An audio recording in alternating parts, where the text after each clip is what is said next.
feel confident. Feel confident today that I forgot something. Feel confident that I've forgotten something important. I didn't turn didn't turn Backblaze off my laptop.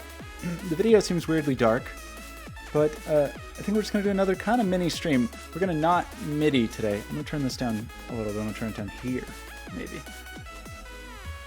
Bala bala bala. Hello, blah blah blah. Is that what I sound like? Is that me? Hello, life is yours. Hi, it's me, Scott. I'm still in quarantine residence here in beautiful Pittsburgh, even though I haven't gone outside for a while. I hope everyone is staying safe and healthy and doing the things you're supposed to do so that you can be safe and healthy and so that everyone around you can be safe and healthy. These are my hopes for you. The thing I'm doing is just staying inside, always. Why is my video dark? I don't know the answer. The music's loud. I didn't change the music. I didn't touch the music. I haven't touched it. It is dark. The video's dark and the music's loud. The music's exactly the same. These lights, okay, we can crank up the lights a little bit.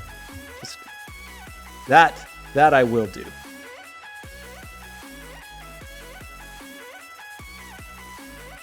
that better? That's better, right? A little? Let's try this side.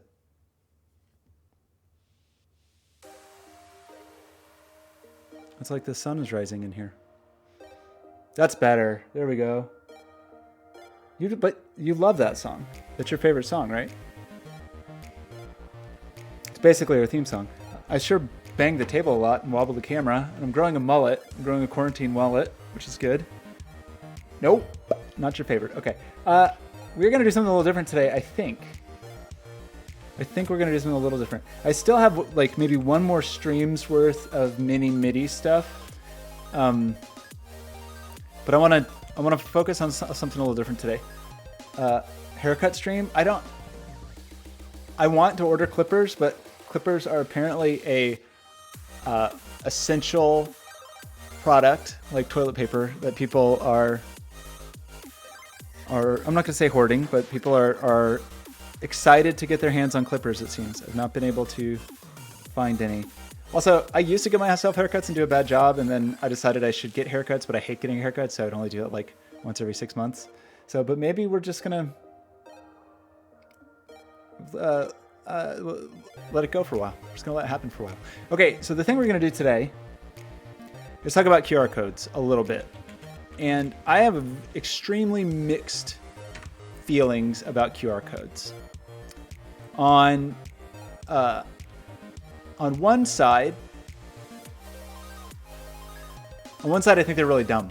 I think they're this inverse view of human-computer interaction that I don't like, where it's like we made the computer, and we made the interface to communicate with the computer, and now we're forcing everybody to adhere to that instead of making the computer a good citizen of our world. It's like forcing us to be a good citizen of the computer's world. Does that make sense? It's like we don't need QR codes anymore. Like computer vision is sophisticated enough that computers can pretty reasonably and reliably recognize real images and know what they are.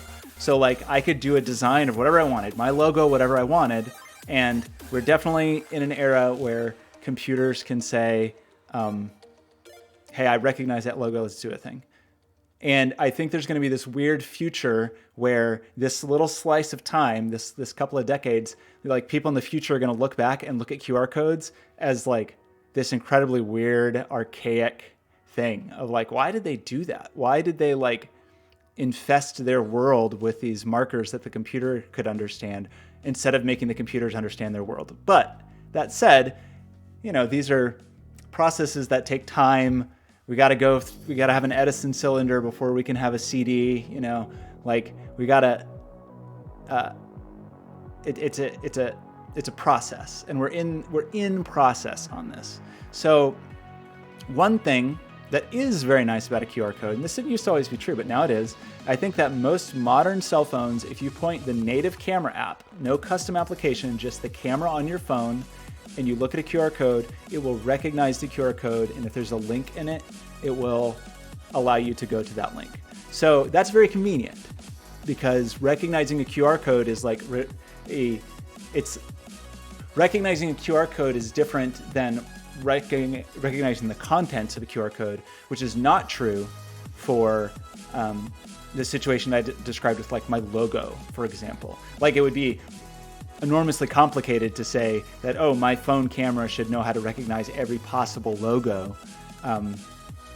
That would be hard. I guess I could like Google it or whatever. It'd have to be a networked thing, but suffice to say, it's pretty unreasonable to think that on device, my phone should be able to recognize any logo, but it is reasonable to say that my phone should reasonably be able to recognize a QR code and figure out what it's trying to say. So even though it's awkward and it's like this weird adolescent phase of this like computer vision technology, it is useful.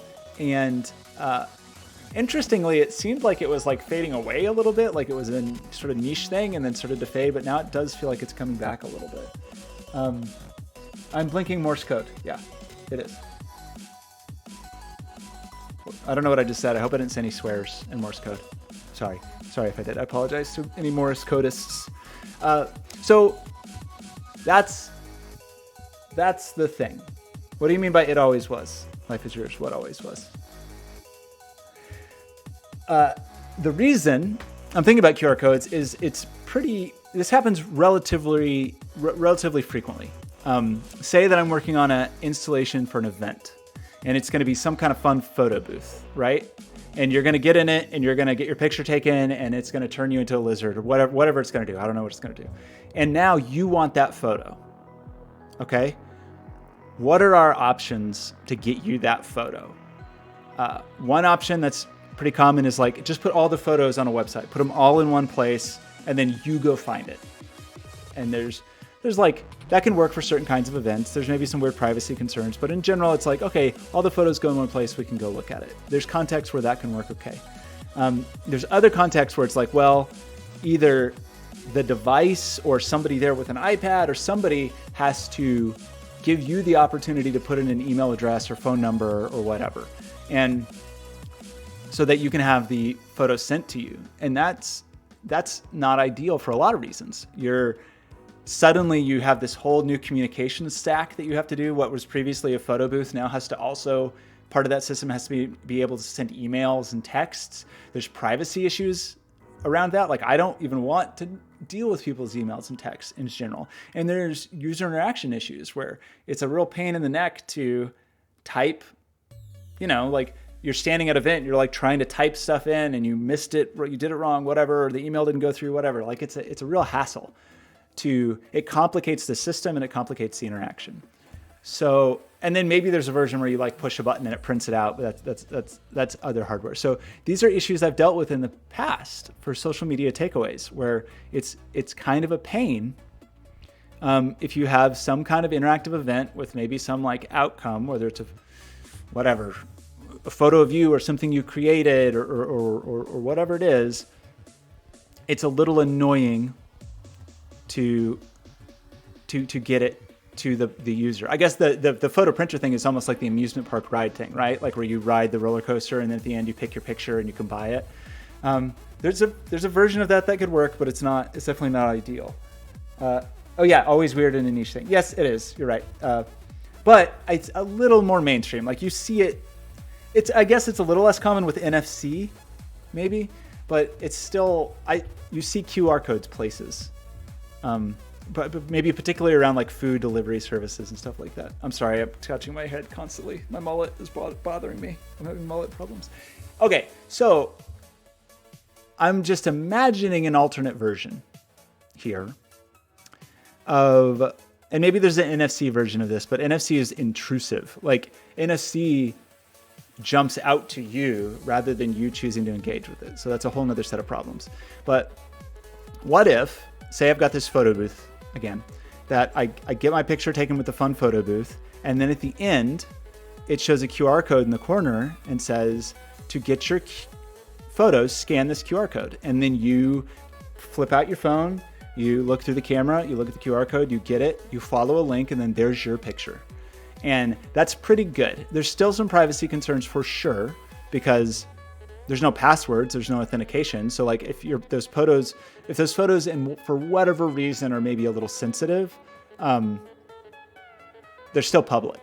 They're still public photos, but there is an element of security through obscurity because they probably have a weird ID and you would need to know that weird ID. So, I mean, it's essentially that ID. It would be like having an 8-character password that you're trying to crack, for example. So there's downsides to it for sure, but I think I want to explore it a little bit for some stuff I have coming up, and then maybe use it as an option in the future when I'm stuck with these scenarios of I like do an interactive thing and then have a takeaway. Okay, so that was a long-winded explanation, but I hope my reasoning makes sense. So going over here, this is just, if you don't know what a QR code is, it's a way more or less of sticking a bunch of data, whatever your data is, kind of arbitrary, cramming that data into an image that looks like this, and the information is encoded in all these squares. So it's like a barcode, like at the grocery store scanning a barcode, but instead of just lines, it's got these squares. So there are little cells of data, and you could think of these as bits. I think it's fair to say. Quick response. That's what it means. And they're, from a computer vision standpoint, they're relatively easy to recognize. They're relatively robust. It's a common enough thing that it is part of phone OSs. So yeah, so these are the pieces of a QR code. We're not going to make a QR code from scratch because there's plenty of libraries to do it. But essentially, there's kind of some registration sort of things to help the device recognize what's going on. So that's what these position and alignment. I don't even know what you call these. The elements. These elements. So I don't actually know how many bits you can stick in there. What is the amount of data? Yeah, I've seen them used for AR as well, because you can track them reasonably well spatially. In addition to reading data from them, like get the position and orientation of them, is also relatively easy. What is the... Oh, I also use them actually really frequently with like 1Password for authentication stuff. If you're adding a like 2-factor authentication, you see them pretty frequently there. What is... Okay, yeah, numeric, alphanumeric, binary, or byte data. So, oh, these are crazy dense. Look at all these things. So like, here's an example. This is maybe in the realm we are. Version 4, up to 50 characters. So you don't have a huge amount of data that you can store there, but you can store some data. And a URL is a nice short thing that you can store there. Phil Powers, how's it going?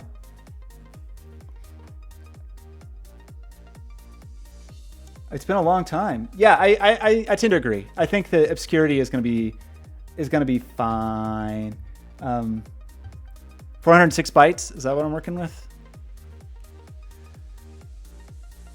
I've been okay. Things are a little weird. I'm semi-stranded, not exactly stranded, but semi-stranded in Pittsburgh, away from home, but I also don't exactly have a home at the moment, but things are okay.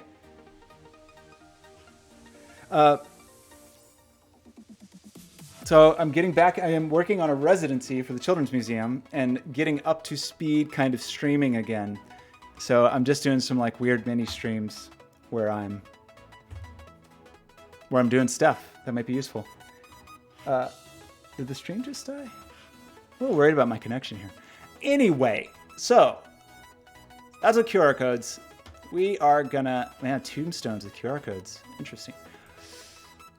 So in this idea of an installation, you do a thing, you scan a QR code. The pieces of that, what does that look like?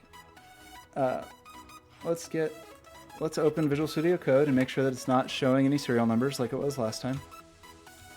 because that was cool. Super cool.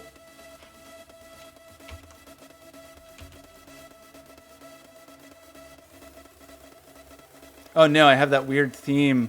I have that weird synthwave theme installed. Life is yours. You did this to me. I gotta get rid of that before I go blind.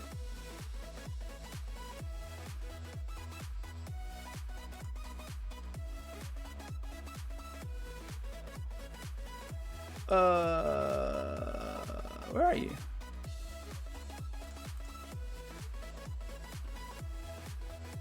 This one. Let's switch back to OneDark Pro.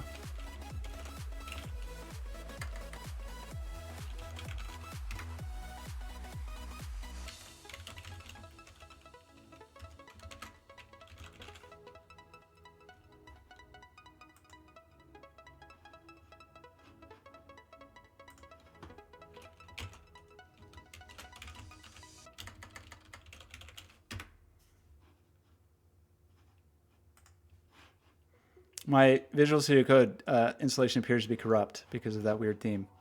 Life is yours is all your fault.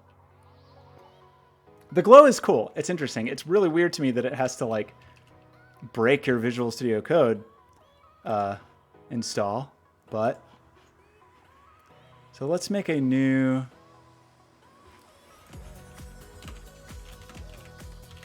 Bear with me for just a moment. Okay, we got a new thing here. You know, there was a while, yeah, I'm just getting constant Visual Studio Code corrupt messages. Very good.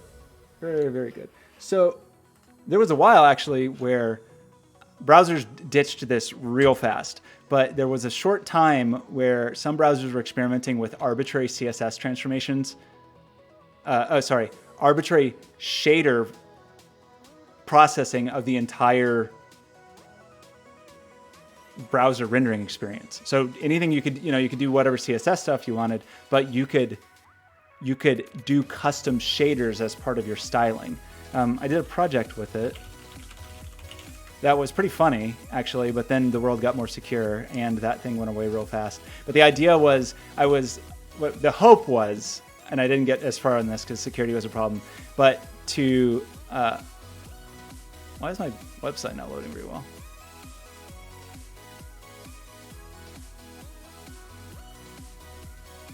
Manual code, I guess. Maybe there'll be a manual code. Maybe there'll be manual. Draclan, I thought you weren't listening.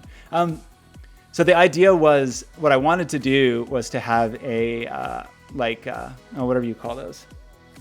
Like those hijack access points where you connect to an access point, but then you have to like authenticate through it or whatever. But basically make an access point called Starbucks. And then all the traffic through it, I was going to mess with the HTML and inject shader code that made it look like your web browser had bad reception. So like you would put in a website and you could like, this is what your browser would look like. And this was in the browser. So this is captured from, I think, just inside Chrome or Firefox. And it was pretty funny, but there were like a million things happened around that time. This was 2013, but very shortly after that, the security became way too tight. Like it was not an easy thing to do this anymore, especially with SSL. But it was a neat thing. Anyway, so there was a time where this was gonna be a thing, where you were gonna be able to just do insane shader stuff inside your browser. And as far as I know, all the browsers that were working on it cut that feature. Yes, CSS filters. Again, the draft still exists. Maybe it will.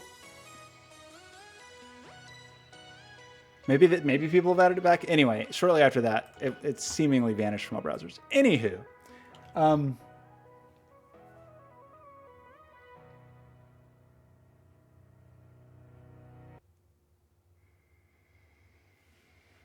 well, I mean, a keychain with the address, I guess, but then I have to have objects. Like, it's custom objects to distribute. They could just have it instantly. I'm not very interested in making throwaway event swag. I think you could have it with you forever also if it was just on your phone. Now, here's the thing though. I've been doing all that RFID stuff. I wish I had that equipment with me because I really want to make some bootleg amiibos for Animal Crossing. Okay, so here's a workflow. Let's just have this fake workflow. So it's like user takes photo on with booth. User is shown QR code. User scans code.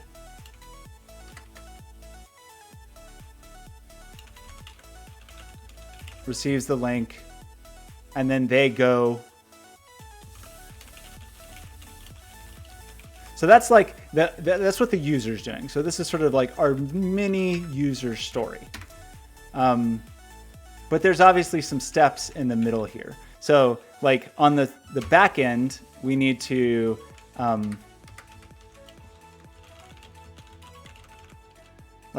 store data in database,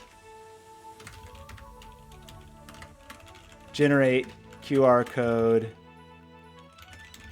with link to that data.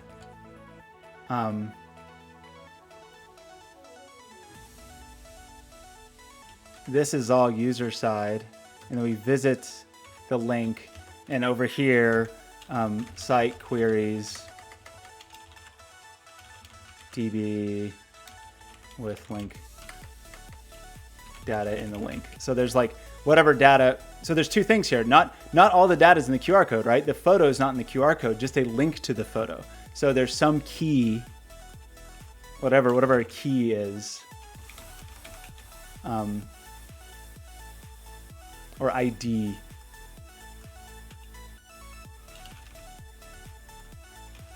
So these are the pieces we need to build. Is a way to have an interaction, stick some data in a database, show a QR code with an ID to get to that database, and then on the other side query that data. So this is like our little flow of things to do today. So the way I want to build this, I actually built a super simple little demo just to see what it would take with a like a free QR code library, and it works fine. I did that on Glitch. I don't think I have any secret things on. I think I'm just going to say I'm going to have no secret things on Glitch. As an experiment, I tried moving mission control there this morning because I think I want to get rid of Doku. Life is yours. After we went through all that trouble to get rid of Doku, to get Doku working, I'm not going to do it anymore. I think I'm going to just host on Glitch now that you can pay them for continuous uptime. So somewhere is a thing called this. So this thing just makes a QR code, and this QR code, there's some JavaScript that's doing this. I really should set up the Glitch thing that lets you use Visual Studio Code. Doku works fine. It works fine until I don't touch it for 6 months, and then I have to maintain it, and I don't remember how anything works. Like if I was using it constantly, it would be fine, but it's I'm paying for that server. That's a server I wouldn't have to be paying for. I don't have to worry about security or anything like that. Yeah, you're gonna host for me. But Glitch is so easy. Glitch is so good. I'm so into Glitch. And it's like $8 a month. So I'm gonna say it's worthwhile. I'm gonna host all my goofball projects on it, and anything that needs to scale beyond it, whatever, we go to AWS or whatever. So didn't I say show code? Edit project. So this is a dead simple thing. We're not even using the server side actually. So we have this web page, and I'm using this QR code generator library. Library.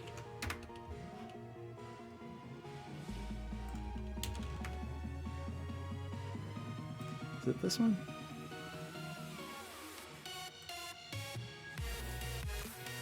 Yeah, so this guy. And all I do is when the page loads, I just unload, generate a QR code, and then show it on the page. And that link this is the data I'm sticking the QR code, and right now it's static. But if you at home wanted to scan this, you should get asked to go to a page that says, hello, Greg, this code works. Your name may or may not be Greg. If your name is Greg, then that's awesome. Then the whole thing is a success. If your name is not Greg, I would consider changing that. I would see, it's kind of on you to change it, because this code currently only supports people named Greg, which is good because I work with 2 people named Greg right now, it's very convenient. So they're both covered.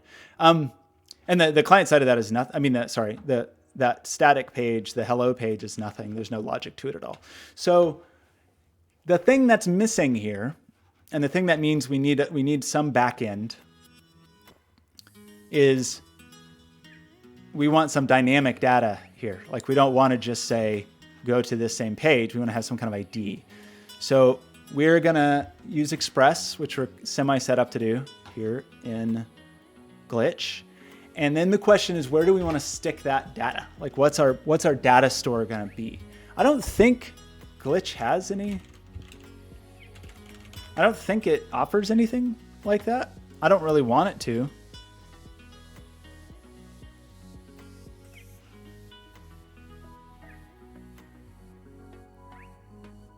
But maybe there is. Here's some examples. Do they... So here's some MongoDB. But I'm guessing this is like off in the world stuff, right? Like, I'm guessing this is not... that they're not providing this.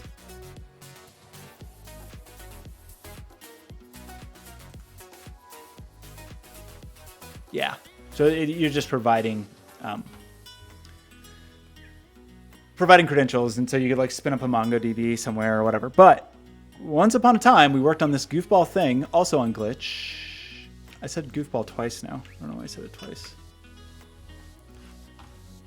This other thing we did once upon a time when we were maybe going to do that MongoDB hackathon, which I super didn't do.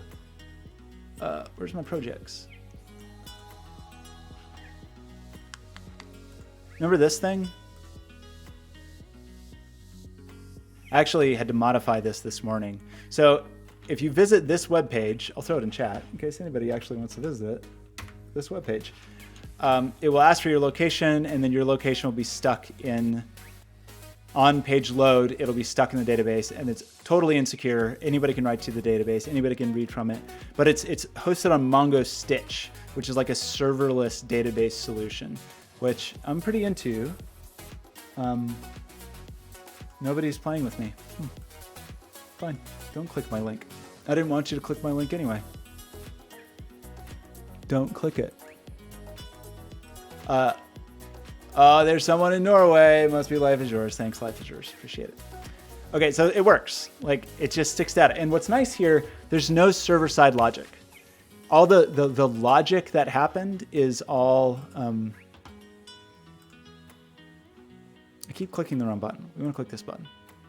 There's no authentication, no credentials, no server-side anything. I have an env file here because I think I was going to do something and then decided to not do it. But I don't even use this. Like, all that happens is on page load, we connect using this Stitch provided library. So there's where we authenticate, where it's anonymous credentials, so there's not username and password or anything. And I just wrote little functions to submit my current location just from the geolocation in the navigator geolocation in the browser, and then to draw the locations, which just like loops through and draws all those polka dots. This is the old code. I did have to do a little bit of work this morning to get it working because there had been some updates. But if we do this thing, then yeah, then we're just golden, doing great. So we have the things we need, kind of, right? We have the ability to make a QR code. We have the ability to store some arbitrary data. We have the ability to write a little Express server to glue all that stuff together.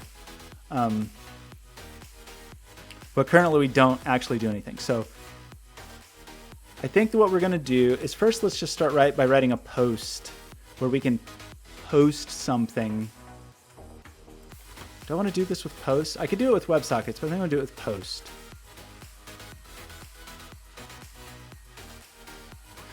If I remember how. So express, post. No.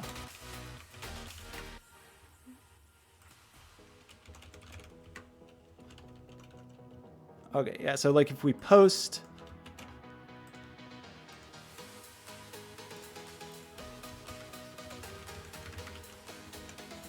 Post request to the homepage. So what we would then need to do to make that happen.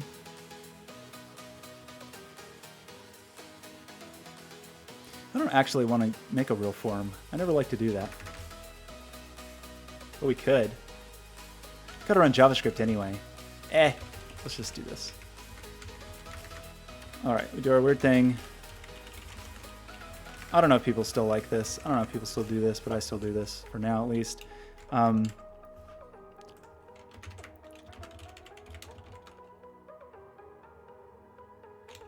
Let's just make this a button. And then have a, like...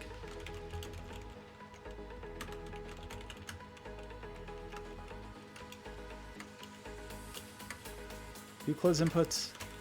I can't remember. All right, so I could say hello and I can push this button. Great, nothing happens, of course. So now we need to do a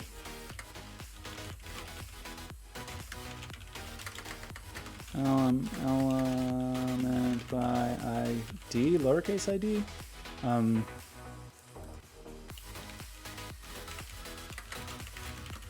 Submit button. I used to use jQuery for all this kind of stuff, but now I just don't even care. Just do raw JavaScript.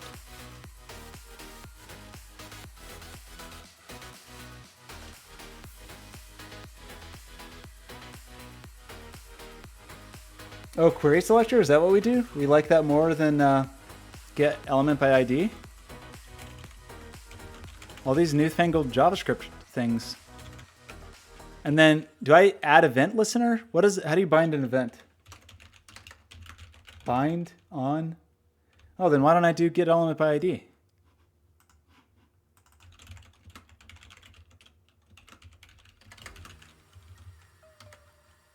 Yeah, add event listener.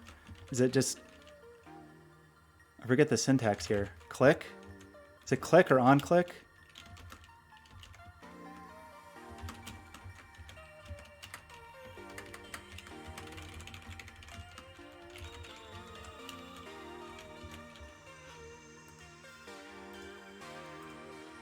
It's the one thing I don't love about, yeah, okay, so I'm getting clicks, great.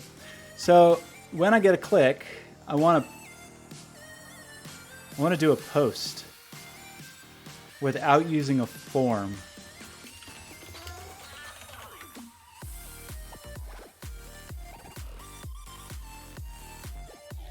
I don't want a form.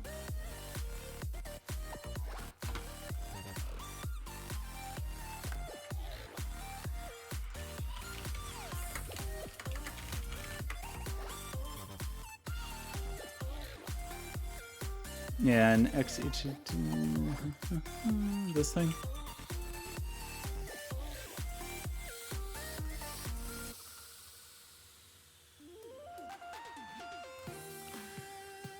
So when I click this, I want to post.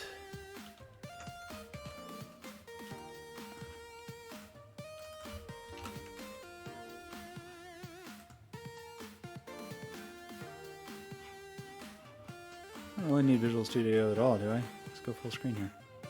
Is there a dark mode and glitch? Oh no!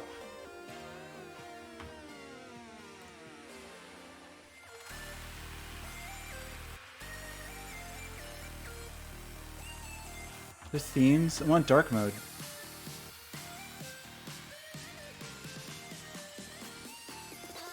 Okay, great. Okay, and then we got this. This is what we were doing? This is the wrong one.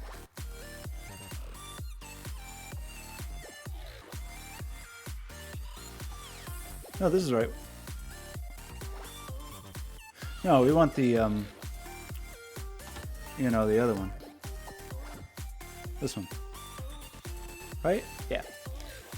Inspect, and we'll just inspect over here. And it's going to be great, right?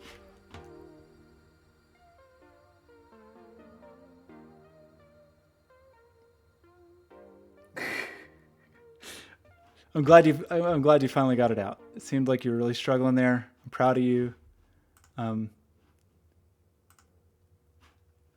Okay, so how are we doing here?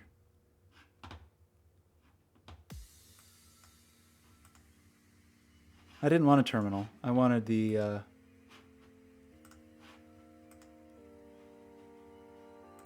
logs. Okay, we got logs. We got this thing. When we push this button,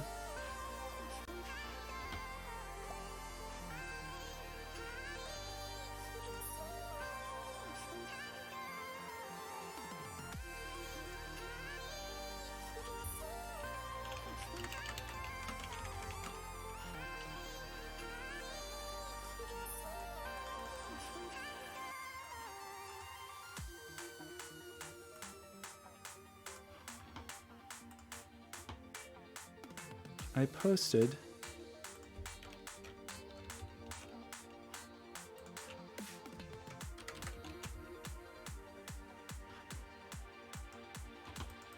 why is my post not working? Can I see in the network when I do a post?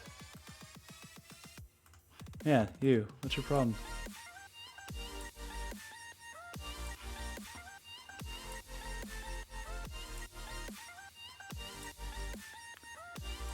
Oh, wait, that's right. Okay, yeah, great. My post is working. Oh, because that's the response. I didn't log anything. I thought that was logging. Good grief.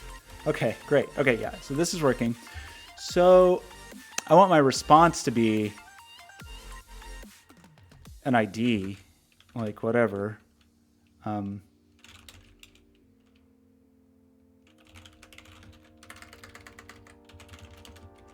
Guess this is really a const.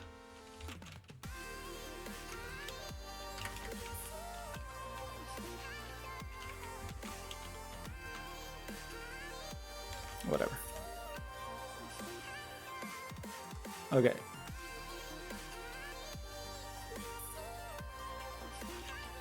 How about I actually send the data that I want to send?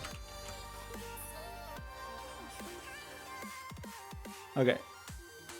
ID. Great. We got some data. So we can now... Why did I get a get error? Okay, that's cool. So we have the ability to push a button. Great. And then we would basically say when we got that data back is when we would decide to draw the QR code. Basically. So how do I get the data?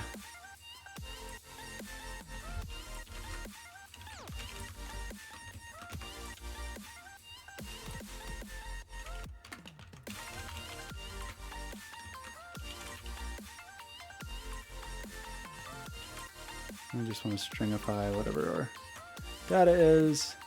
How do I get the response from the...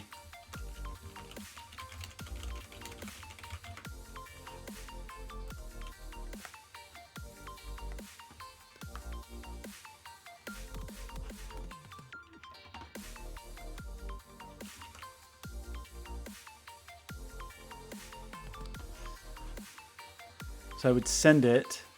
Oh, then I need to wait for an event.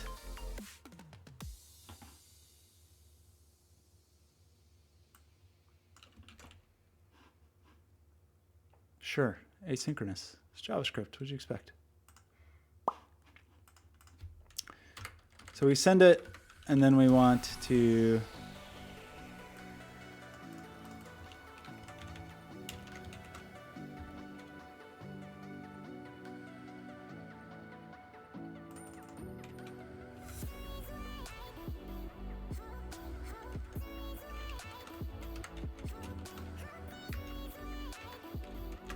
No? Wait, what did I do? Get. I'm not getting, I'm posting. What do you mean? So why do I have request in here though? Shouldn't that be part of... Where'd they get that? So you just, okay, it's just XHR. Just still XHR.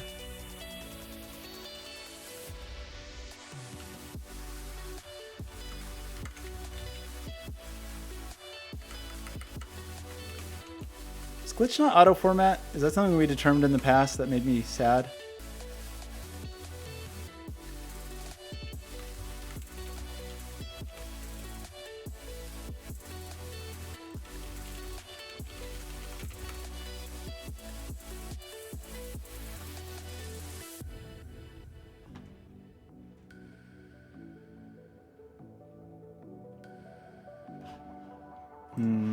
I've gotten so spoiled with that in Visual Studio Code, the format on save. Anyways.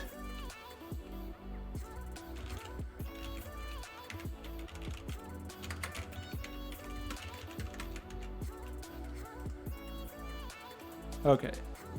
So we got our data there. Great. I didn't want to refresh the whole thing. I blame myself. Okay, so now let's just like make this a little more sane. So we're going to send the data here. Or at least like glue it together a little more. So how can I get...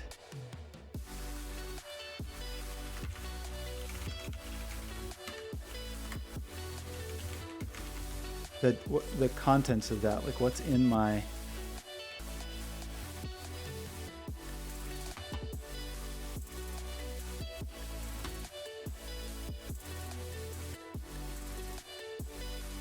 Didn't I have that somewhere? Express routing.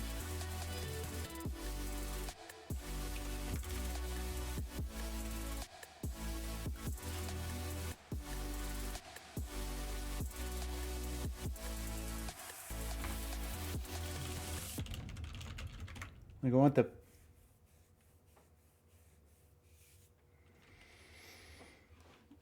ripping code from Stack Overflow. I do it all the time, but I always change it. I mean, it's once it gets factored in, it will be kind of unrecognizable. How do I get... Where's the request body? So request.body.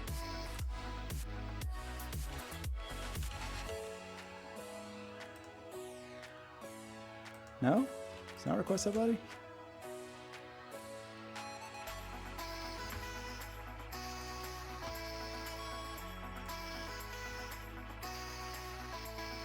Oh, yeah, do I need a body parser?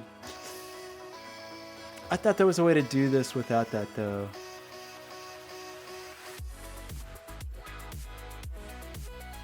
I thought you didn't have to do that anymore. I thought you used to have... Do you need middleware?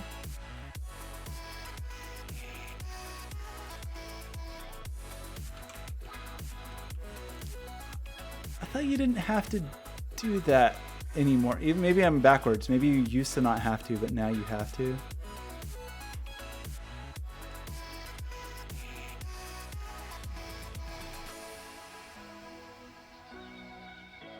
I mean, I've been doing Node forever, but I just forget. I switch languages too much. Print the request.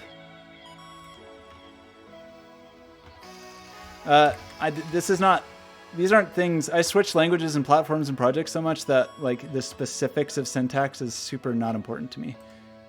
Because I got to change too often.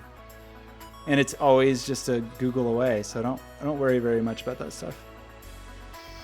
Or about memorizing those things. And since I haven't written a Node application or Express-based Node application in some months, I just forgot. But I am kind of remembering that you do have to,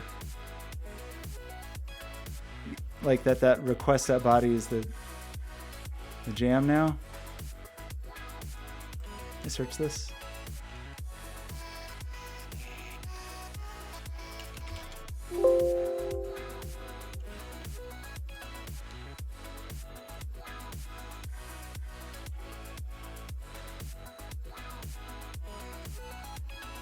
Okay, but we can just stick that in the package. We can just stick it in here, right? Can I have an interesting question. This would be kind of cool if this actually works. Can I do an npm install here?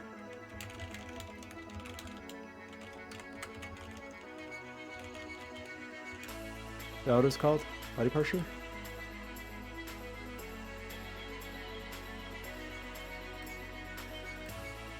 I kind of feel like I got around this at some point, though.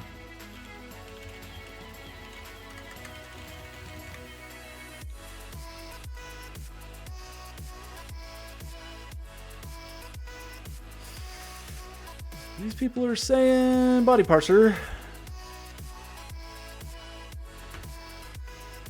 Okay, that's fine. That's cool, though. That's handy. So you can just drop into a terminal here. Man, glitch is cool. There's a JavaScript debugger also. I've not used it all. Okay, so now do I have that as a... Didn't I do save? Is that a lie? Wait.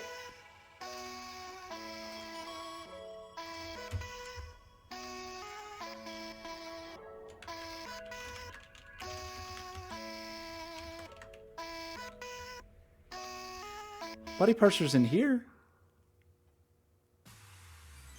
Oh. Is there a disconnect between what's in there and what's in the editor? That would kind of suck.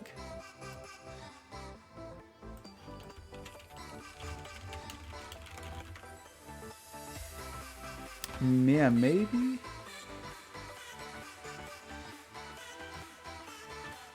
But normally it says, yeah, if I refresh this, well, that refreshed everything.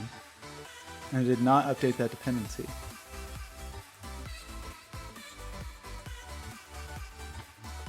Add package button. Oh. Right here, add package. Ha.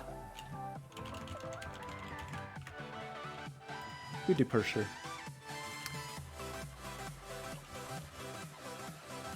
That good? We good here?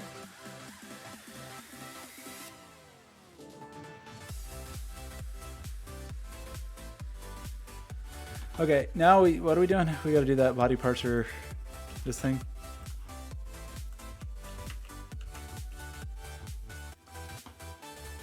And do I actually have to do anything else?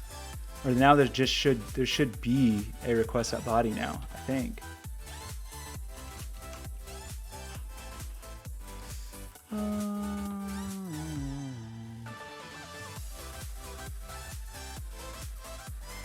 What did I break? I break every single thing? Oh, I didn't require it.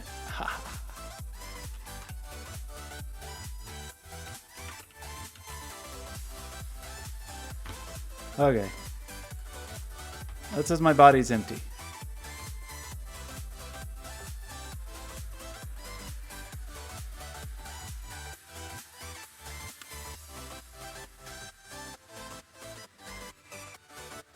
What did I miss?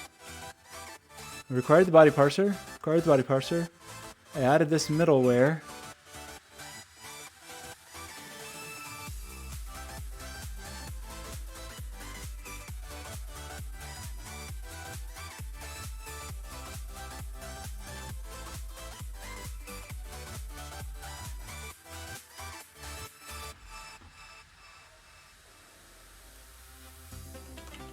Oh, we're not doing URL encode. We're doing JSON.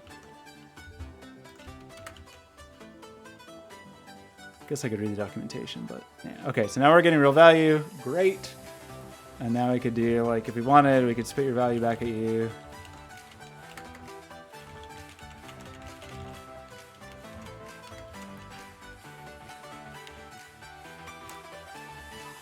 And then we could actually post the real value instead of the word fun for no reason.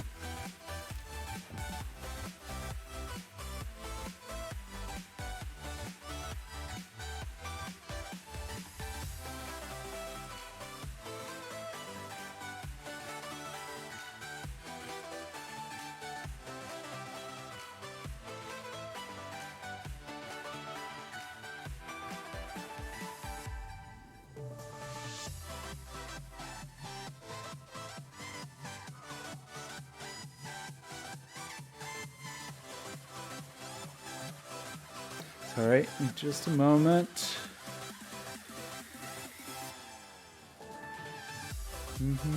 Just do a little dance. We're waiting.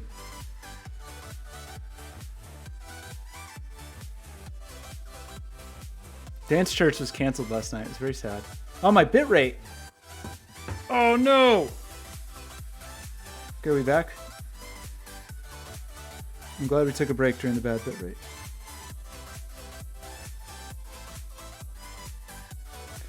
Okay, so. Yeah, what are we doing? We're going to like actually do a value here. So we need the value of... oh, yeah.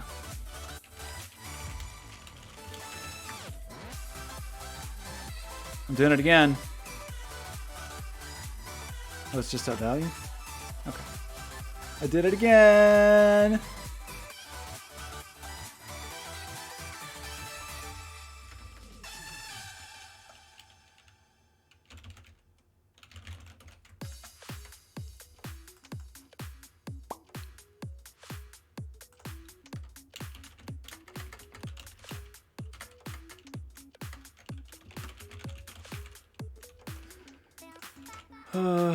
Get the value field.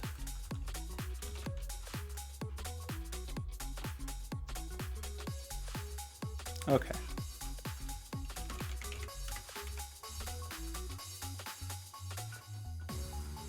Why would that still fun? This is why. I can just like start with some value.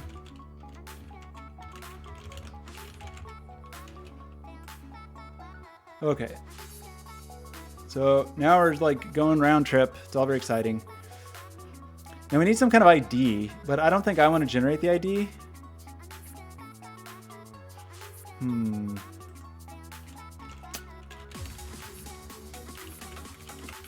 So either, you know, those like, I want those like Roku IDs, or those IDs that are like four letters, you know, that's like, I thought somebody would have written a library for that. I guess we can write it easily enough.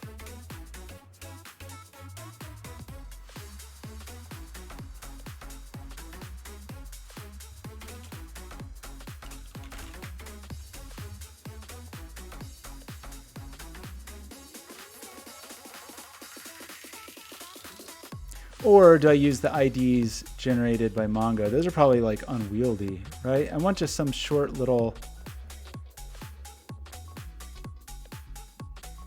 No, but I also want to never get it again. Yeah, I need just like some kind of little GUID. Those will be huge, right?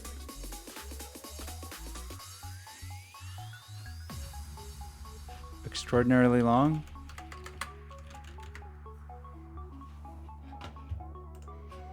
I mean, there's like actual ways people do this, right?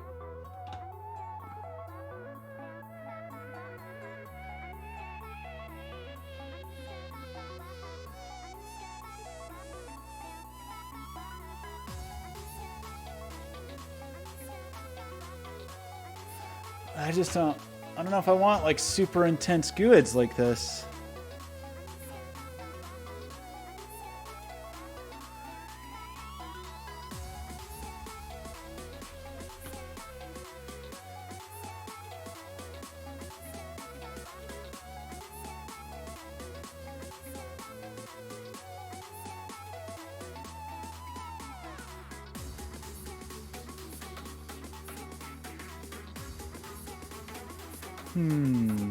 I guess I could like base 64 encode something or whatever. Like I could base 64 encode.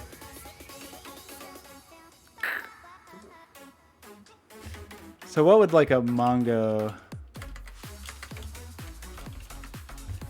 Do they have default IDs? What are their...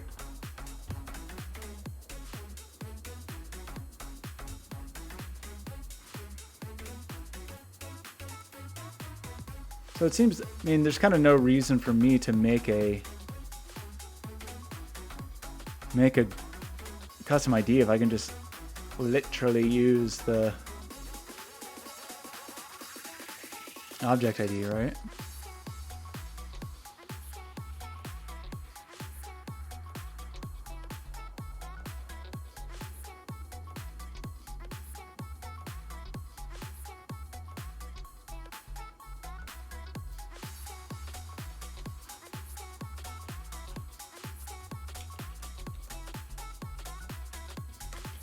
I don't think I've installed on this.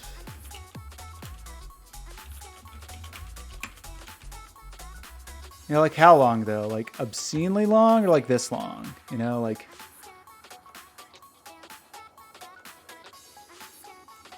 Just want to look at one. I want to see it with my own eyeballs.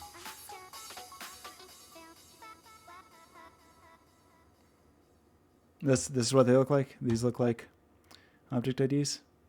Oh yeah, right. Sure, equals okay. That's fine to start with. Maybe I'll do some like write something fancier later that's a little more like a 4 or 5 digit random string of characters, all uppercase. You know, the thing like you see really frequently with Roku or whatever. But for now, let's just use a node ID. So what that means is we gotta add some, we gotta start to get stitching. Why did you autocomplete a search? Yeah, I 100% have that turned off. I 100% have saving searches turned off. And I'm not like syncing or logged in to anything. That's very not cool.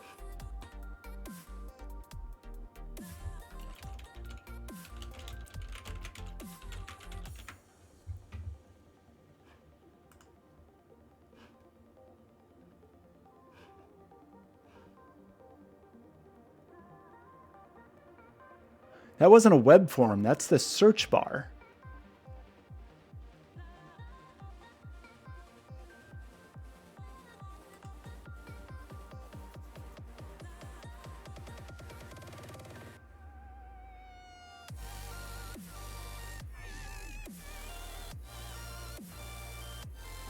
That's not the right setting. Microsoft is like just astonishingly bad at support. I feel like every time I look at Microsoft answers, it's just wrong.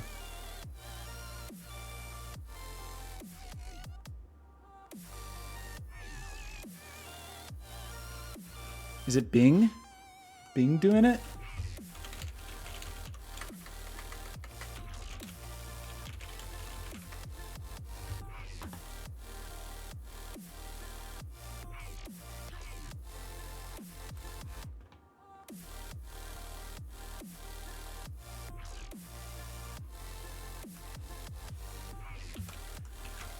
Bing profile history.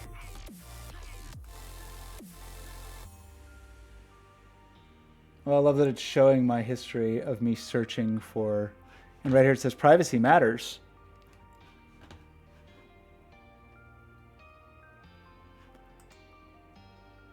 I'm not like logged into anything. Why are you doing to me, Bing?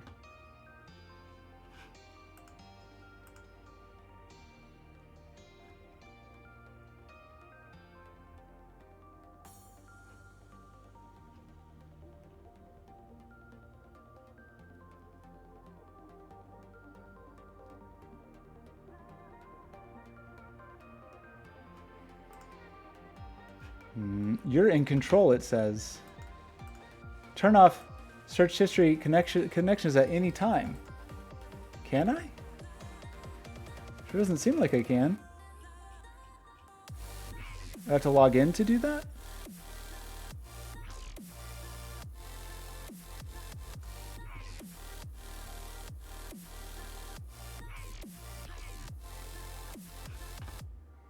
That takes him off my search history page, but...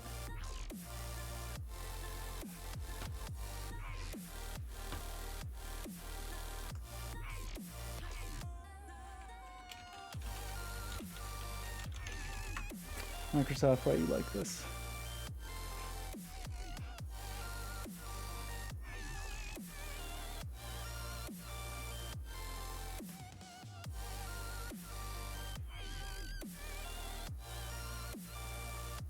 You wrote what? BRB? What did you write? Oh, there's a weird advertisement, but it's behind my video, so you can't see it. Good. Good.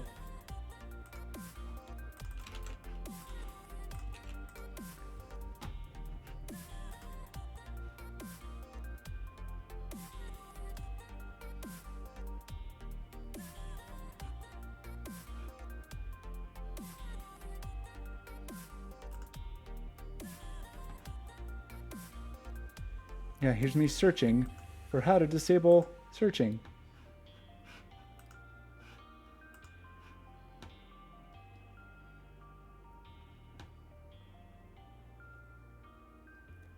But how do I say, don't do that anymore, you monsters?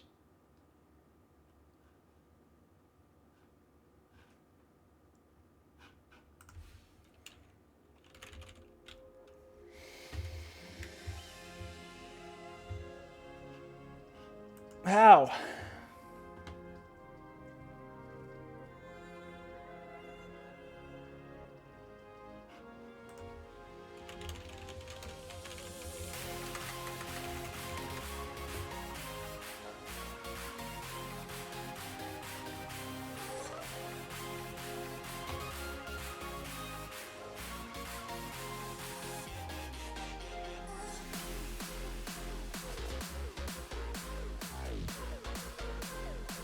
You can only avoid a search history when using Edge by searching in private mode. Are you serious?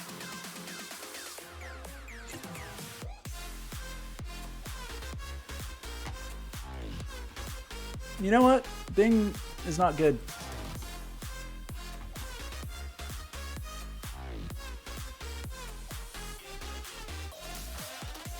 Where do I say what search to use? I just search for search.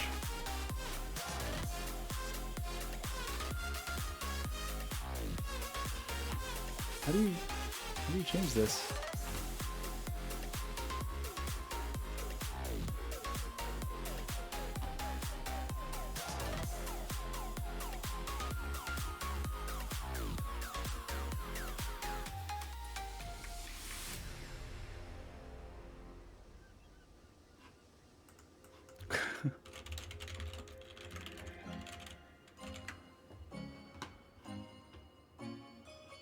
Privacy services address bar. Okay.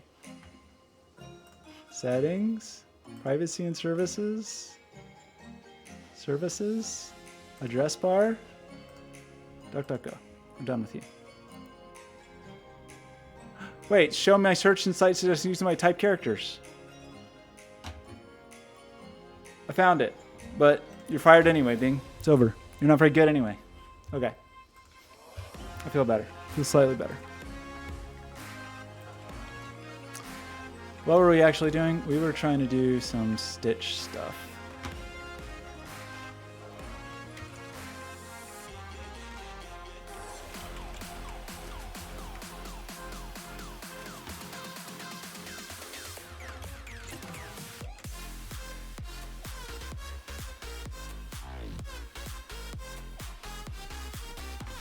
Okay, so I had set up, I messed with the glitch cluster that we made before when we were doing just that, the map thing. So I think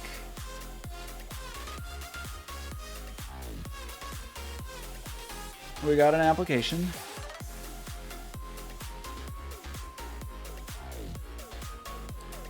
And somewhere was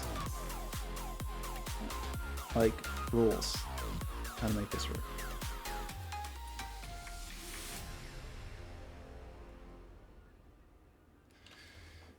So I want server side stuff.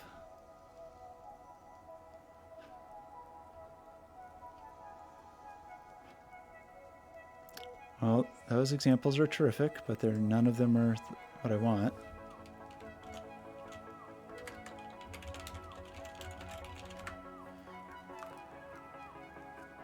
These headphones hurt my head.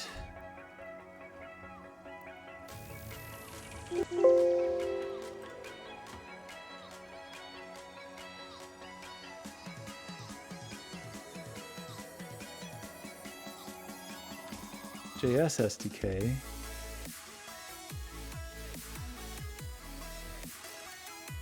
Mongo Stitch Server SDK. Okay, so there's browser. So we want to be server side, I guess. How does it work? Okay, so we just need to, oh boy.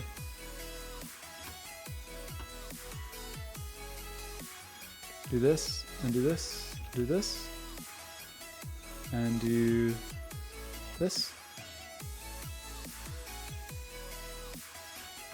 Great.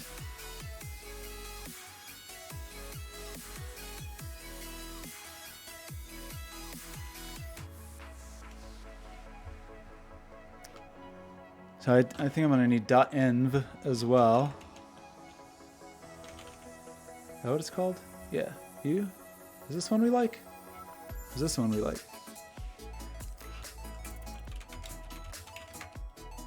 We want the one that everybody uses. This has 9 million weekly downloads, so I'm going to say this is probably the one.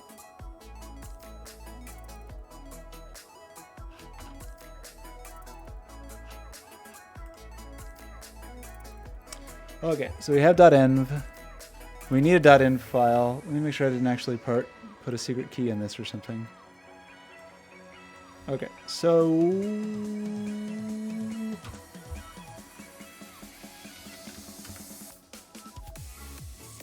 what do we actually need? I know it's not on me. I would really try. Client app ID.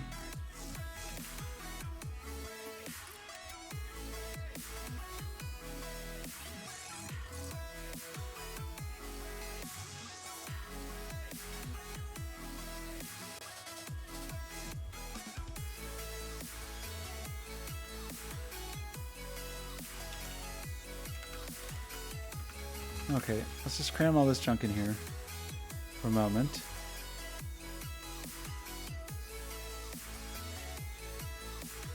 Client app ID.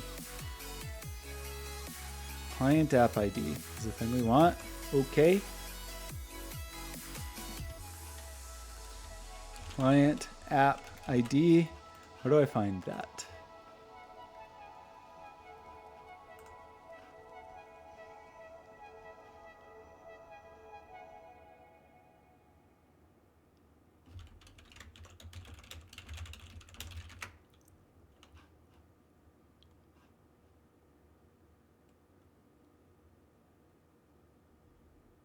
Where do I get that?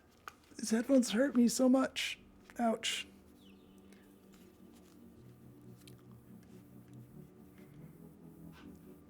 Default app client.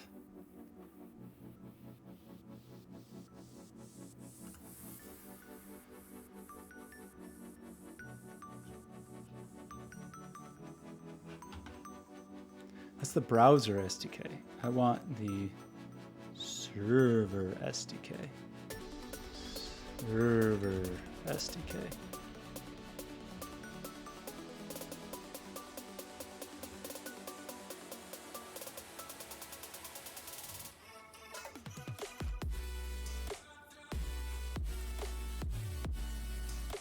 I mean, okay, but where?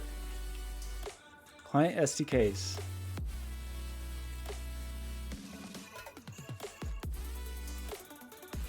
Okay, we gotta look around a little more, I guess, to figure out what I even need here.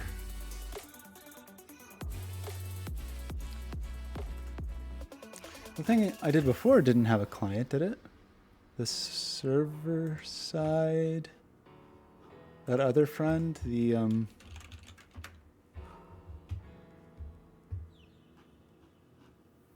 how do I edit you?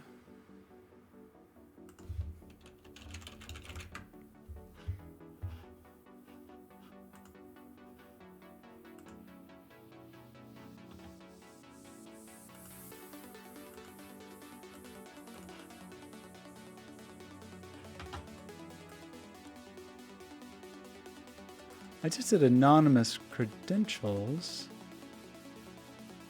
Remote Mongo client factory, DB rolled out. I mean, can I just do this?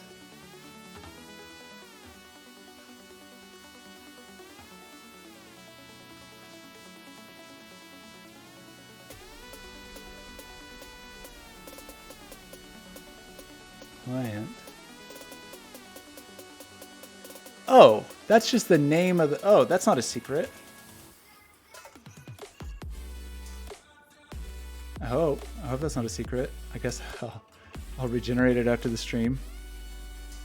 It can't be secret because it runs client side. It can't be secret.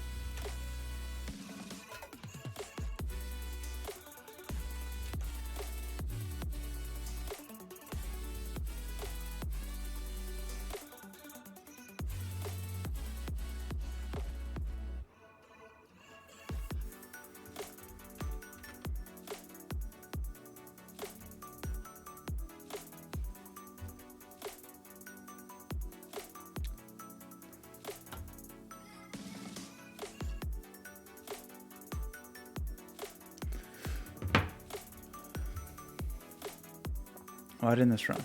Maybe it did. Is this an error?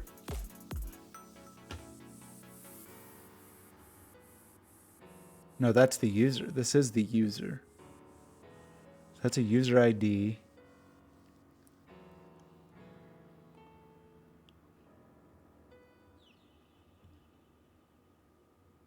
Okay, let's make another collection. That's just like a nonsense collection, I guess.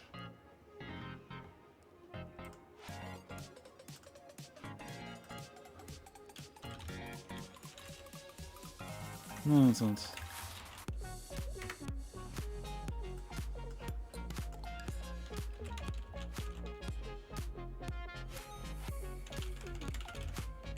This is the nonsense collection.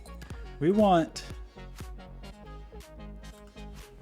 this like super insecure thing. Everybody can read and write to start with.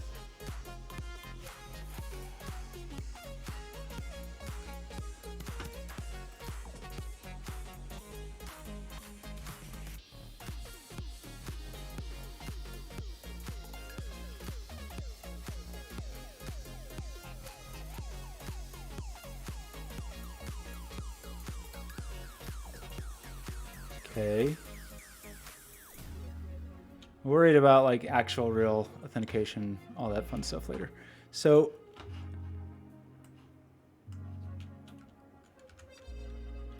in this case,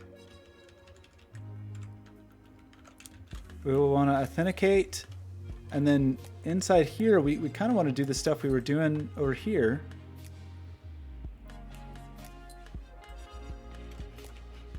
Which was this.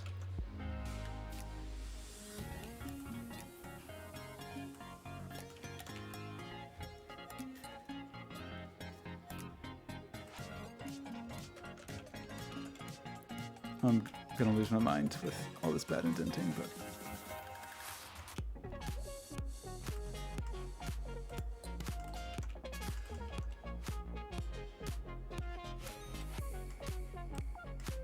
we have client, but not DB.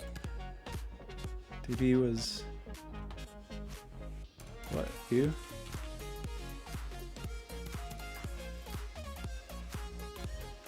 Assuming this is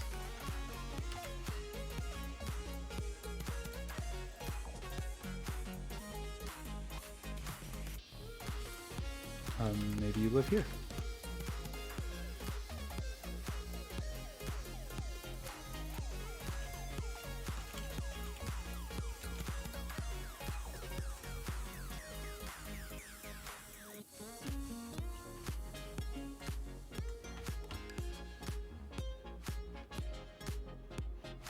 Still an error? What's wrong?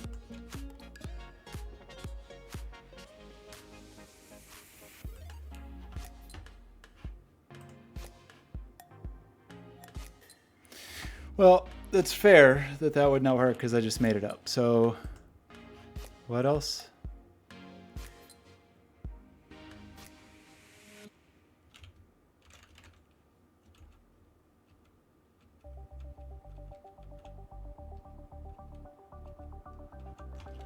Why is there nothing in here?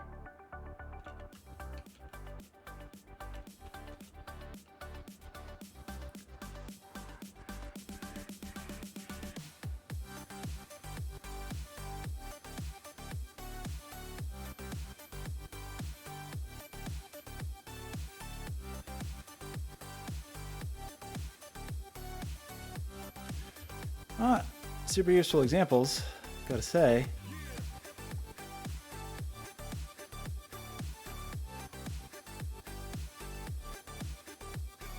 Right? Maybe it's a capital F. Remote Mongo.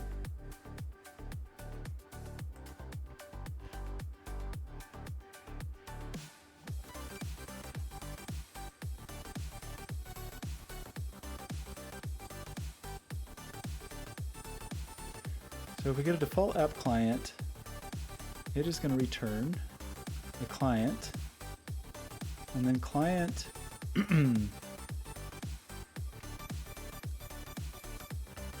going to have a get service client. I mean, some kind of factory. No examples, huh?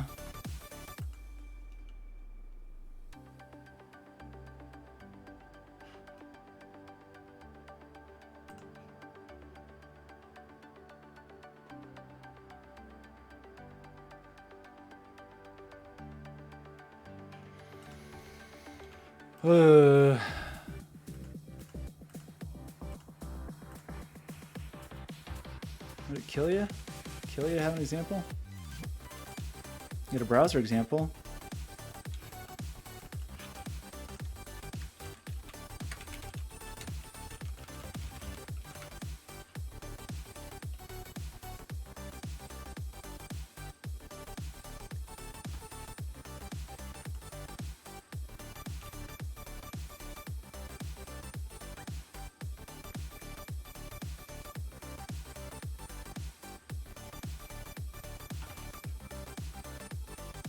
It's the React docs.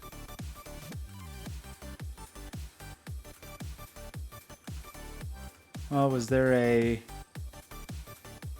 Oops.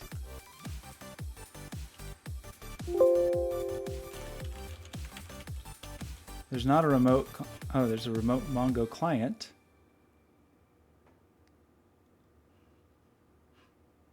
Oh. Is that a module I have to have? Maybe here?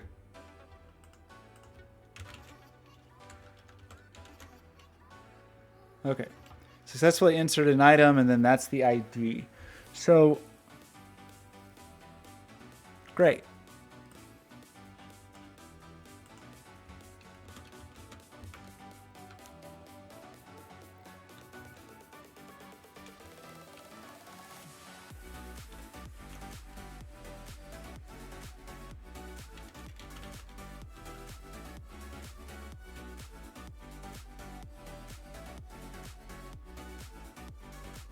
Oh, that's the then.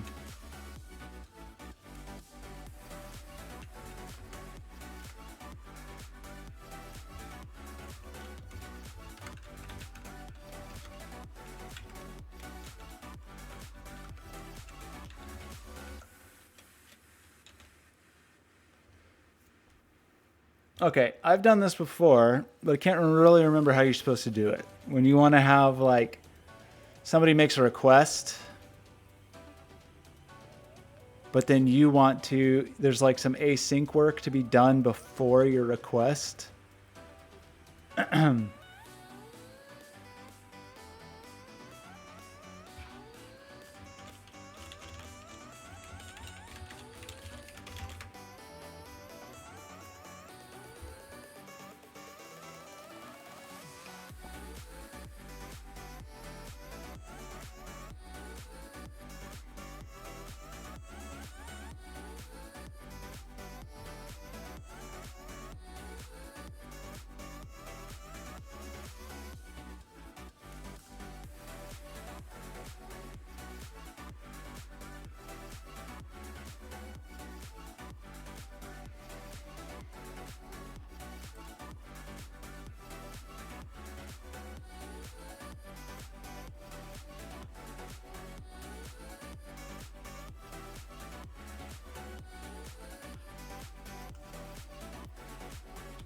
How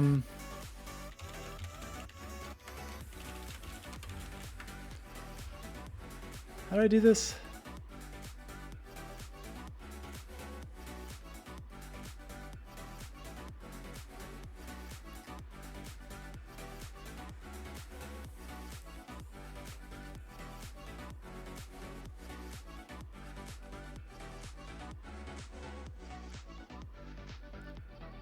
Just await? Is that all I need?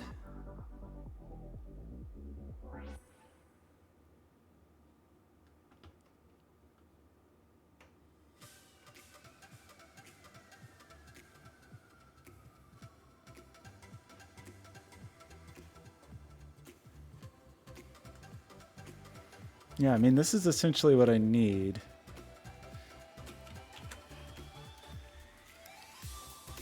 I need to be able to say in my response here,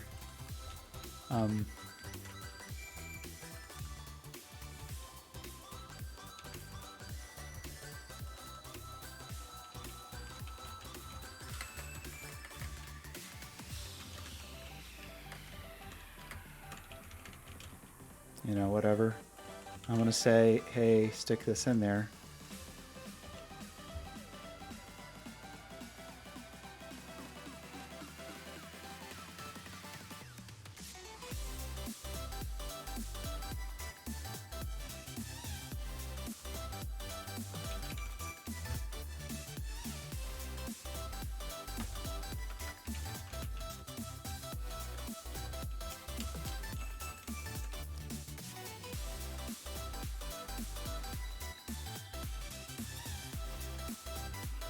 I do need this.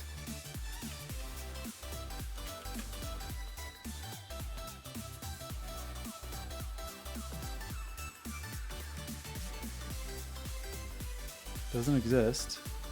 Sure. How do you do that?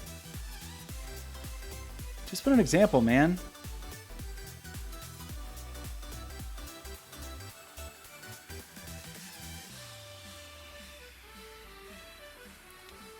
Oh, these people, these long-winded blog posts. I just want, like, just want to see an example.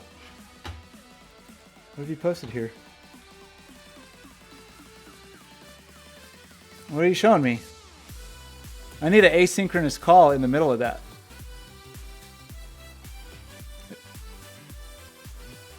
But what's the async? I need the how to make that method that I'm calling async. Does it just say async in front of it? Is that it?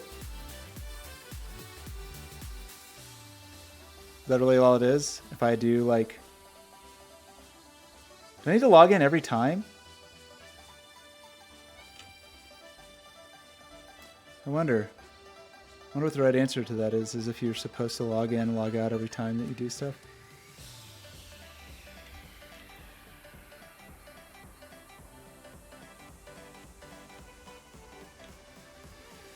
Well, yeah, I mean, I'm not using Mongo directly. I'm using this Stitch API. So yeah, I'm going to have to...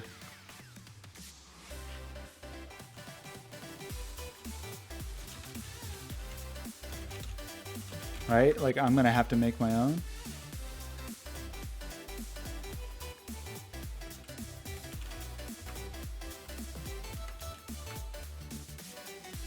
Definitely have not done that in a while.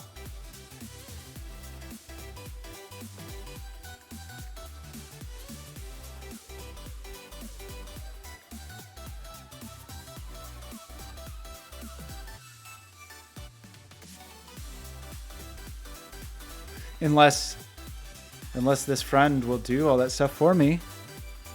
I mean, it's got thens and catches, so it probably deals in promises, right? Like this insert one.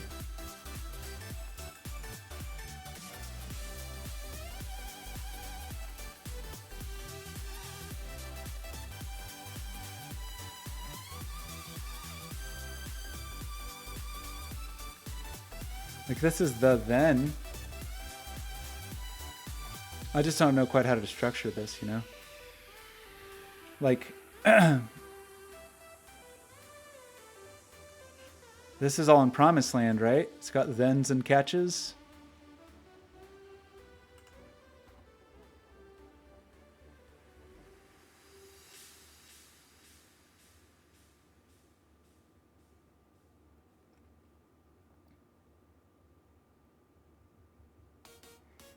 if I inline all that, but what if I want it to be a method? Like have the whole method. Like, can I just await this? It's weird because the thing I need is actually inside of 2 async calls, unless I can leave the client open. If I can leave the client open, it doesn't matter as much. I can just do this. Let's try that first.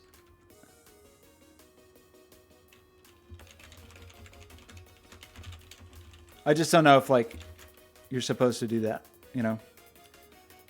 Leave the client open forever. So let's say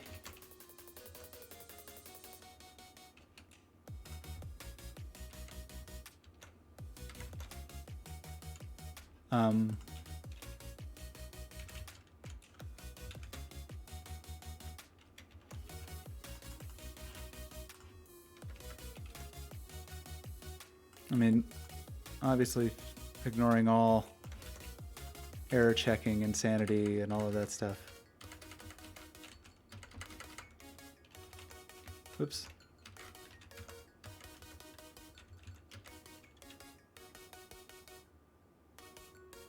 Yeah, await and await, nest them. Everybody is waiting, everybody forever, for all eternity.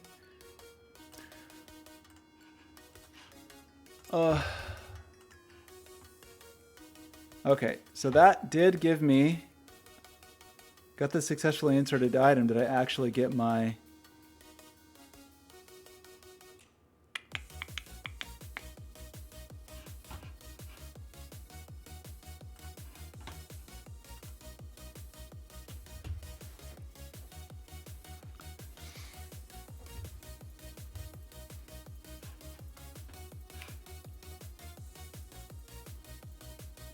where did I get it? How did I get an underscore ID in my,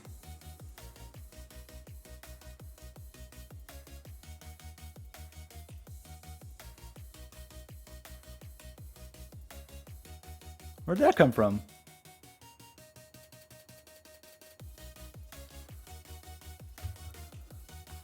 I had data, return data. The only thing I do is modify data ID.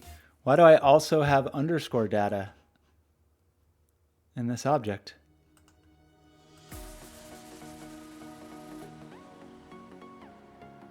Yeah, but why do I have, that's what I'm saying. Why do I have 2 of these?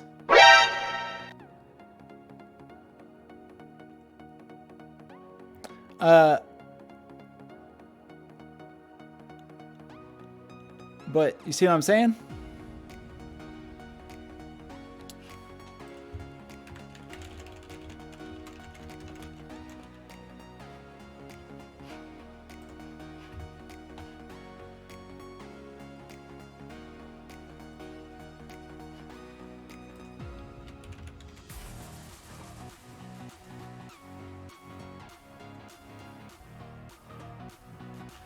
Value.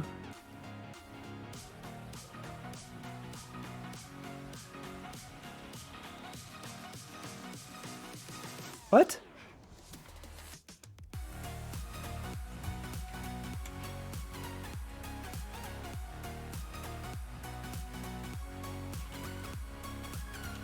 What ridiculous thing am I doing here? Oh, that's funny. Is it just because I used the variable data?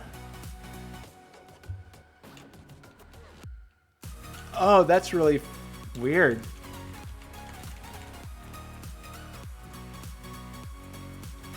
No, that's what I wanted, right? Insert data. So why is it modifying my data? It just automatically does that? But why would it mess with my collection? Why would it mess with my variable? Like if I say, is that just a thing? I guess that's just the thing Stitch does. Like it's modifying my, well, that's kind of cool, I guess. So I don't have to do that. Seems a little weird though. Like just to cram stuff in my object that I didn't necessarily ask for. Okay. Once I have this ID, we're getting close here. I'm about ready to stop streaming, but we're getting close. We're getting real close.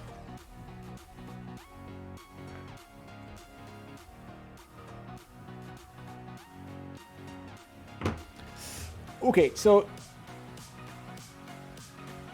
I understand that every entry has an ID. It's just weird to me that it's modifying. I'm saying, hey, put this data in, and it's modifying the data that I had. Like, it's modifying my object. That seems a little weird, right? Like, that means this inserted ID I don't even care about because it's actually modifying the object that I told it, that I asked it to put in, which is okay. I mean, I can work with that. It's just, I would not have expected software to say, hey, would you please store this over here for me? And it's like, oh, you want me to store this? First, let me mess with it, and then I'll store it. You know what I mean? Like, that's a little, it's fine. I guess it makes sense in that collections are just, or whatever they are, documents are just JSON objects. It's just, it's modifying my document, I guess is what I'm trying to say. Which makes sense. It just surprised me.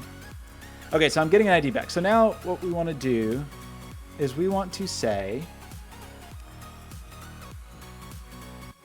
I know, but that's weird. Like if I told you to print a variable, it'd be real weird if you modified that variable, right? Like if I said, hey, would you please print this for me? And you're like, yeah, absolutely. First, let me just add a little bit to it. Like, it's a little weird. I get it. I understand why, but it just surprised me because I thought I would manually do it. For sure. Absolutely. It needs like in other contexts, if I did an insert, I would insert, and then after the insert, I would ask for this right here. I would ask for that ID. I would say, hey, thanks for inserting it. Tell me the insert ID. It wouldn't say, I wouldn't expect, would you please insert this? While you're at it, take out a marker and draw the ID on it. Like that, that's what it's I maintain that this is not standard intuitive behavior, but I understand why it's doing it. It's handy. It just was weird. Okay, so on the client side now, we want to not do this anymore. We want to wait till we get data back. And when we get data back, which would be here, we're going to draw the QR code.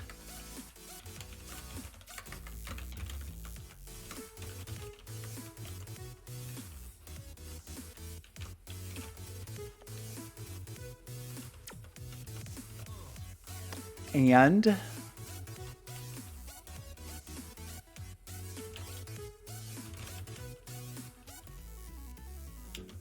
for now, let's just put like data._ID, right? Data. Oops.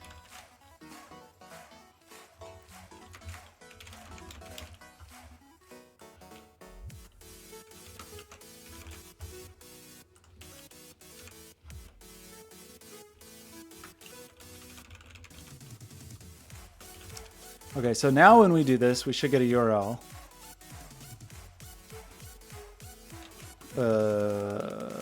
Do I need to...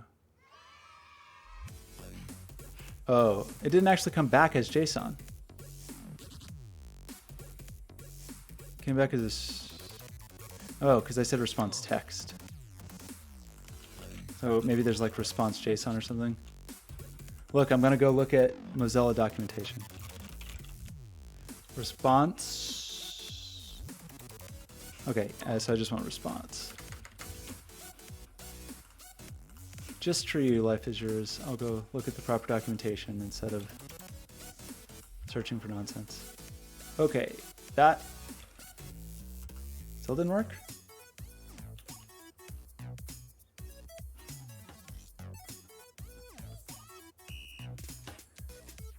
Oh, do I need to send JSON explicitly on the other side? Is it like a header thing? Is there like a response.json or something? I did use response.json.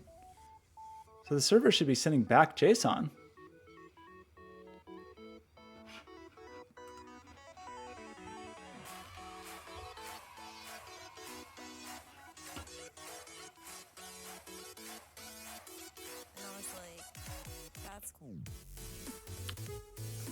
Didn't I say response type? Oh, that's set request header, not response type.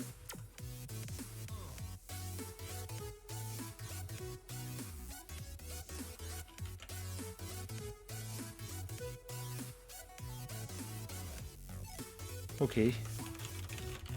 How do you set that?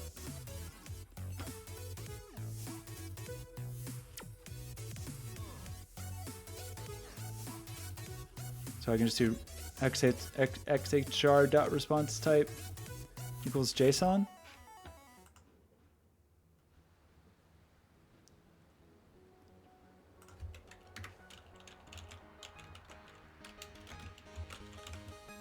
All right, that really looks right to me.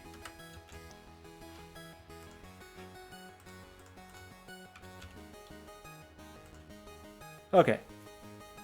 So now we have this ridiculous URL, and we can go here. So now we need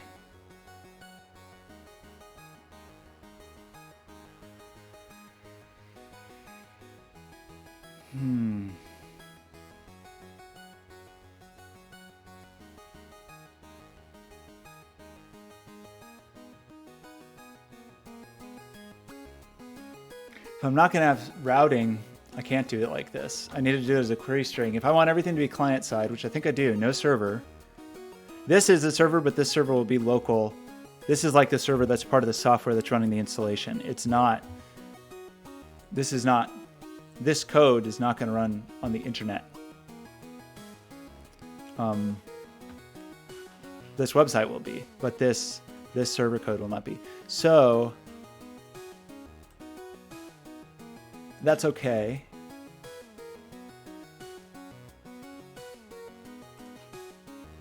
But it means it has to be a query string, right?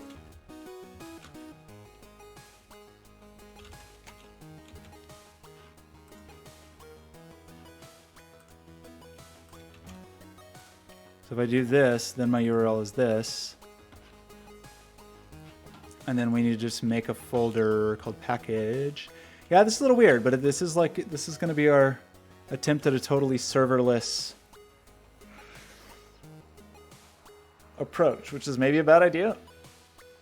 I mean, we wouldn't really gain much. We might as well keep it all client side. It's just a little annoying that we have to do the query string like that.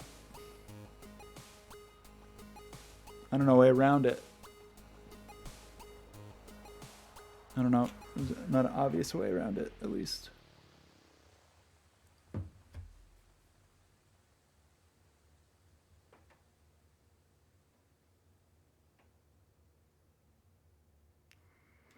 Okay, for now, that's adequate. Totally adequate. So let's just make a package file.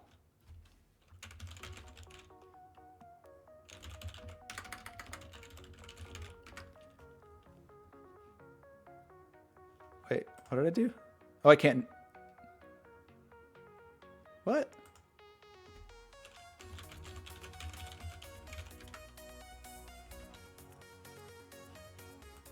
That actually has to be in public, right? Oops.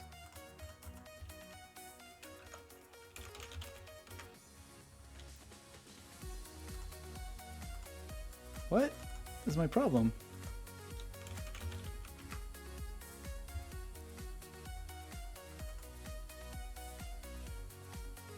How do I put you inside of another folder?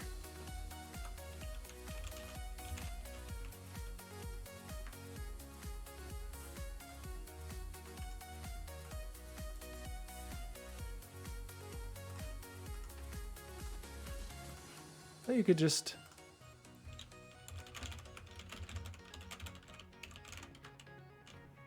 Okay. Okay. Okay. So now we need some code that's going to say, it's going to get a query string parameter. So how do I do that? JavaScript get query string parameter. Now we're back at it again.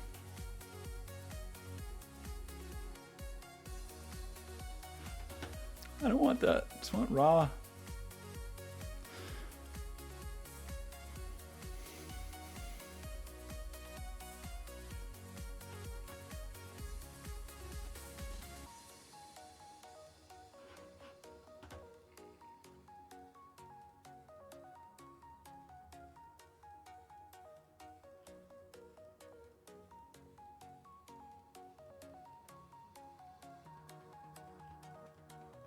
Are you serious? There's just not like a way to do this.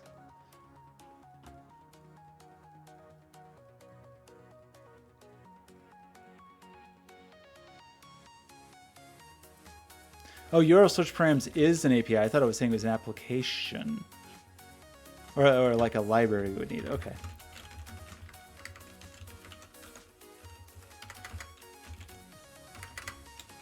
As we know, I'm very anti-abbreviations. Params is an abbreviation, but I'm just matching the name of this, so I can't be blamed.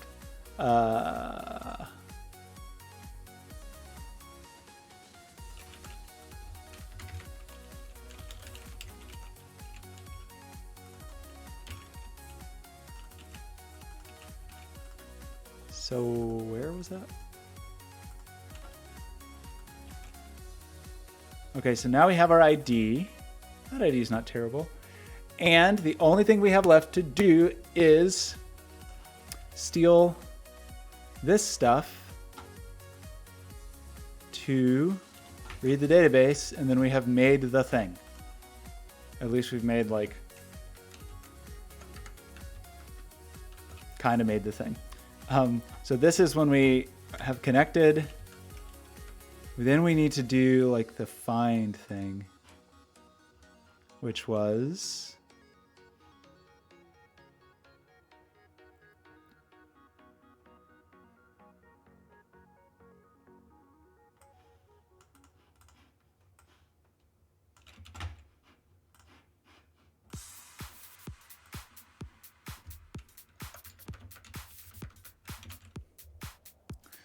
all right, we need to search. What is our thing called? Nonsense and nonsense collection.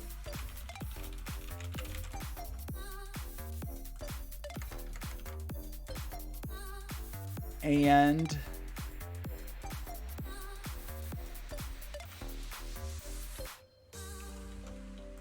what does this look like? Like ID is equal to ID? I don't know the syntax for that. Oh yeah, well, should probably get the library. Probably, right?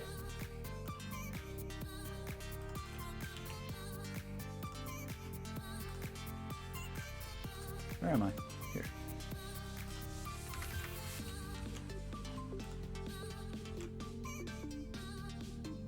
Zero results.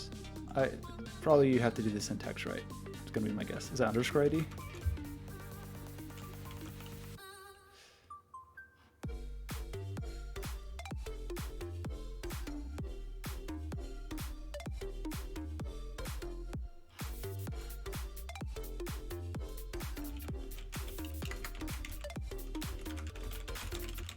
What's the thing? How do I do this? Find. Is field ID or is it called something else? Yeah, underscore ID.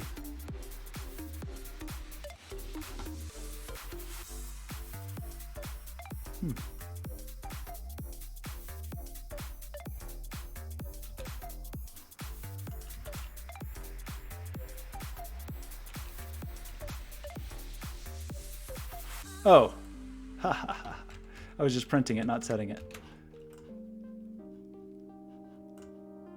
That won't get you anywhere in life.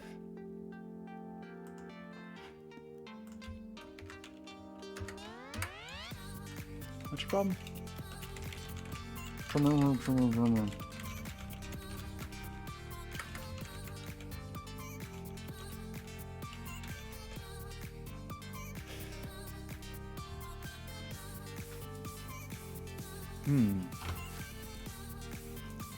What's my problem?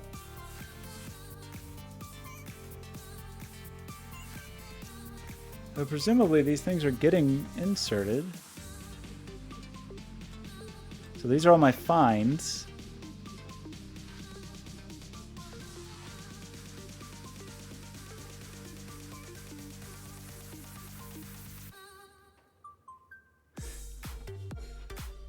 I am like actually sticking things in there, right? Insert one, insert one. These all seem good. Oh, am I still sticking them into the old database? Ha. We need to nonsense. Where was that? That's in the server.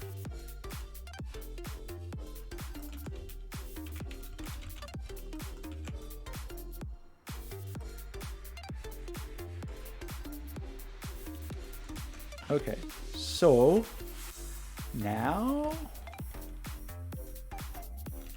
if we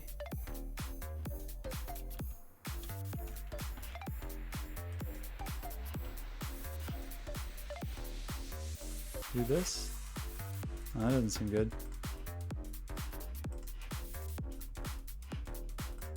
Why did that take so long?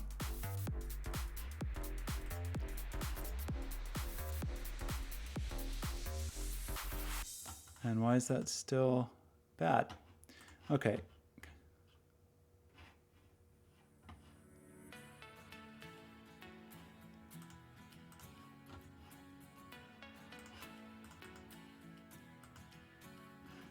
Let's try an insert. So we just got an insert, we got a number. In the logs, we see we have an insert, it's mad at us.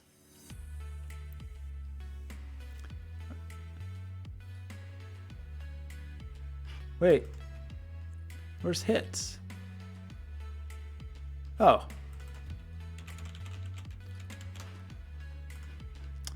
This is what happens when you just cut and paste things arbitrarily all over the place. Okay. No rule exists for namespace, nonsense, nonsense. So we need to make a rule. That I did. Oh, it's nonsense collection. We're getting closer. If I would stop making mistakes, we would be there. But that's not going to happen. Okay. We got to insert one. We go over here. We still have 0 results.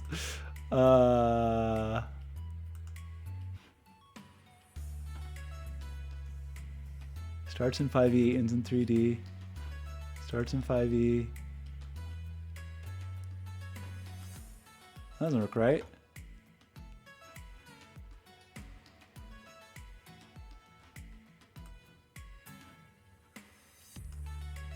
.5e98CA.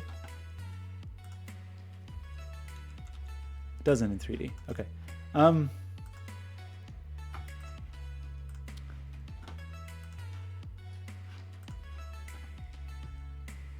we looking in the right place? We're looking nonsense, nonsense. So we did an insert one into nonsense, nonsense collection.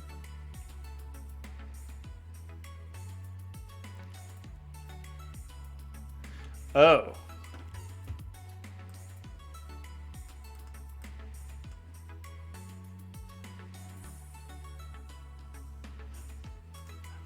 Do I have to match ID differently?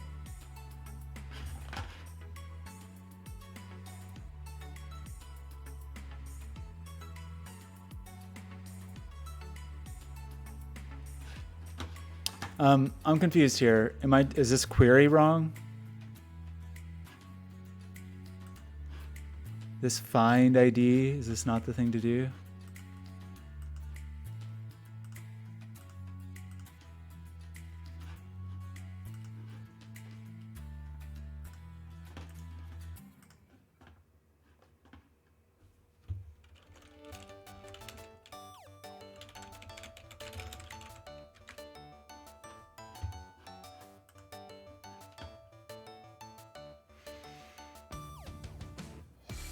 ID 0. What's up? I do? This isn't doing that.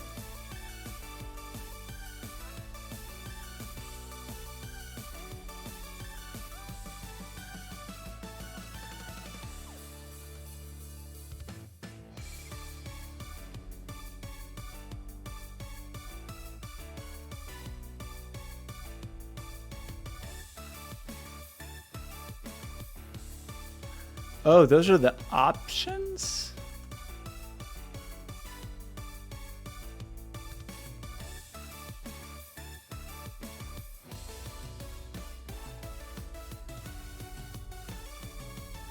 This is standard MongoDB query.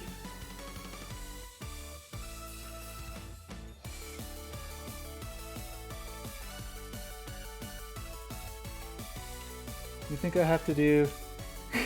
Yeah, but this isn't raw MongoDB. This is through Stitch, so it's like a Stitch API. So I'm not 100% sure that is like that there's total parity. So you're saying object ID.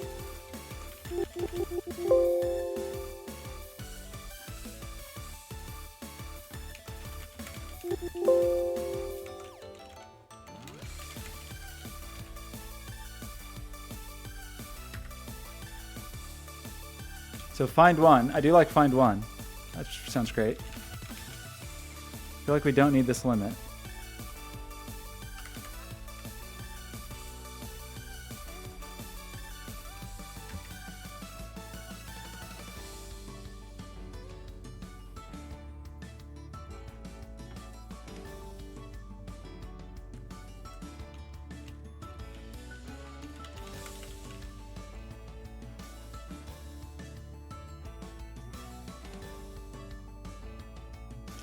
bson.objectID? You think I can just do object ID? Like this?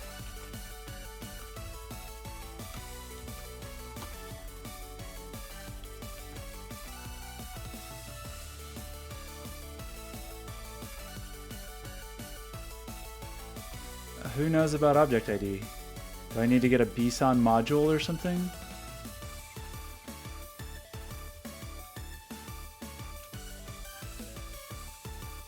Oh, that's the client SDK. Where's the, okay.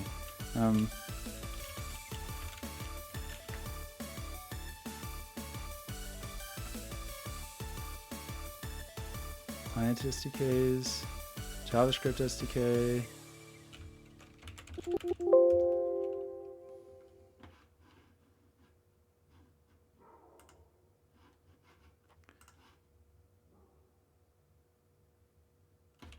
Wasn't there, where's the API?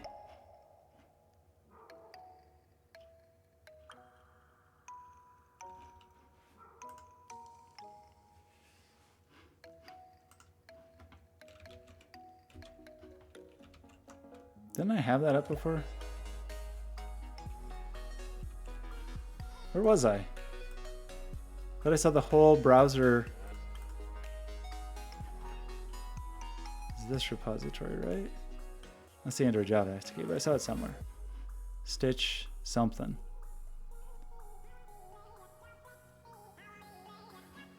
Yes, this Stitch.js SDK, and then we had the browser SDK, and then, okay, now, object ID.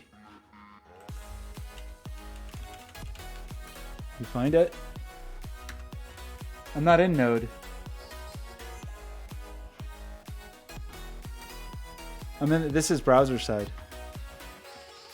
bson, I need to import bson from the thing.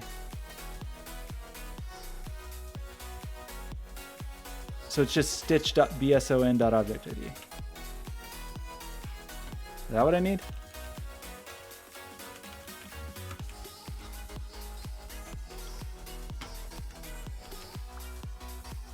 Wait, what did I do? Is that not, what did I just do?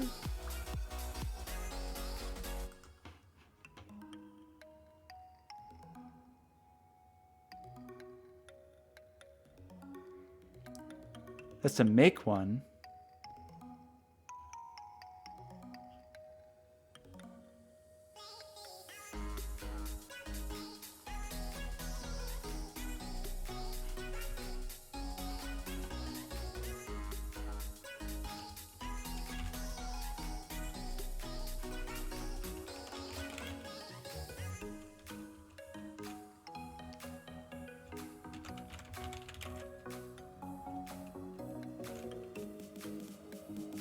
Remote Mongo database, remote Mongo collection, find one.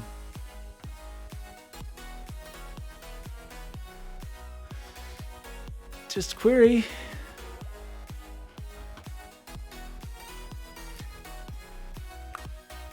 Isn't that how you make an object ID? Are you sure that you have to do that to query one?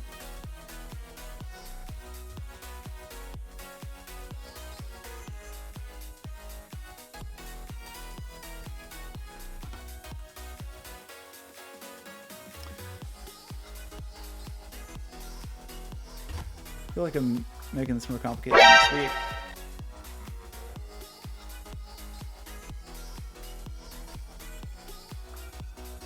Oh, that's a thing I have to have? Oh, I see. Okay. That seems dumb. I don't like it.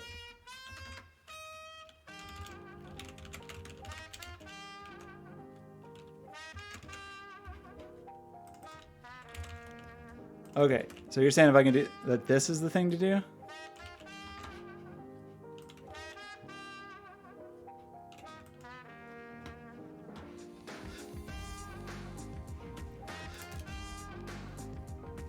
That's a class. That's not a function. Oh yeah, new. Thanks. A lot of alerts.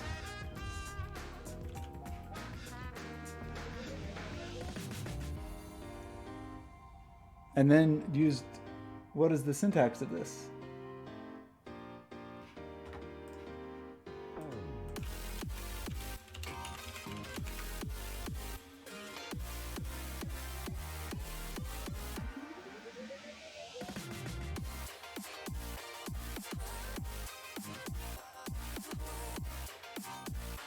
I did.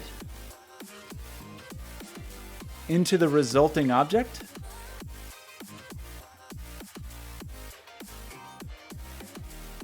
Are you sure this is how you do this? Because this seems insane.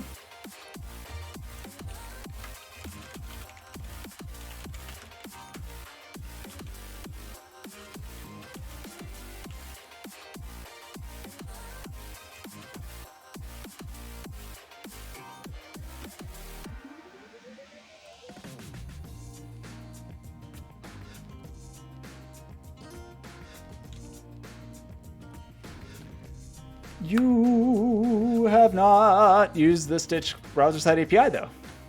Like this, I just made this, right? So this is here, it exists. It's an object, but I can't just use an object as a function. Maybe there's a parameter, like maybe there's some,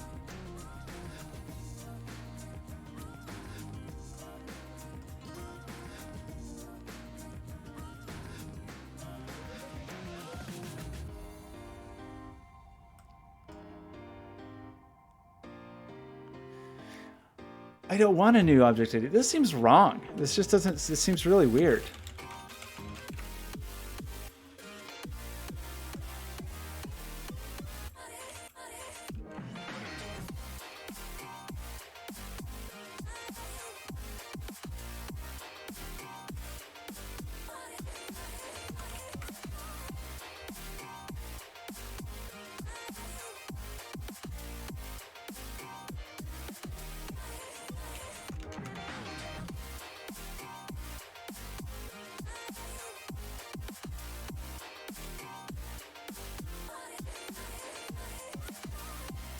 Like in these other places, they're just, oh, no, it's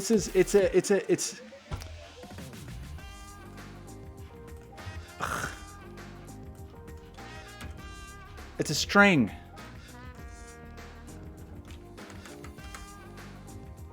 I need to make a number.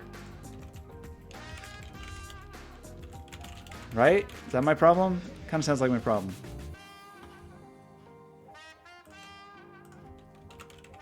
Maybe it's not my problem, but it kind of sounds like my problem. Because I'm comparing a number to a string.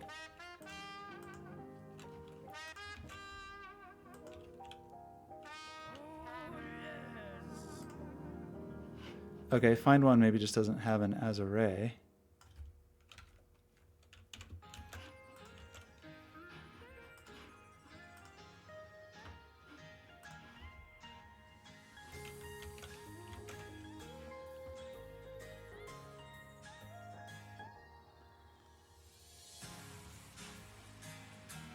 So what is then? I need to probably like a then, right? Like I need a, oh, like this.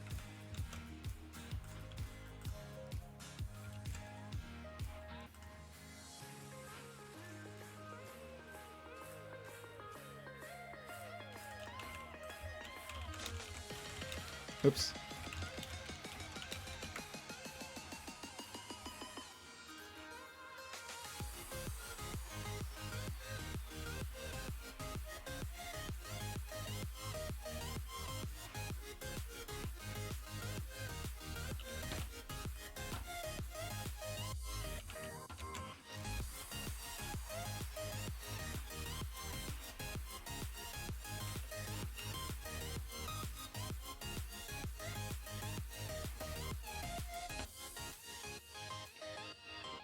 What's wrong? Oh.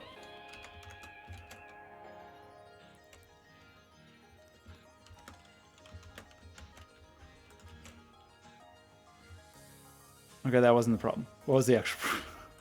It seemed like maybe the problem. Because that is a string, right? I'm pretty sure it thinks it's a string.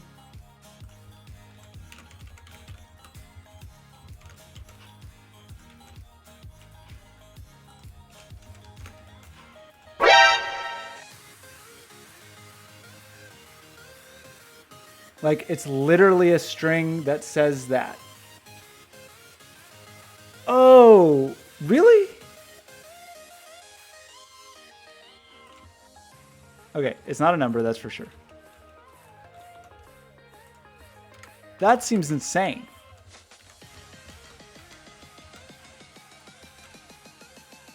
Oops.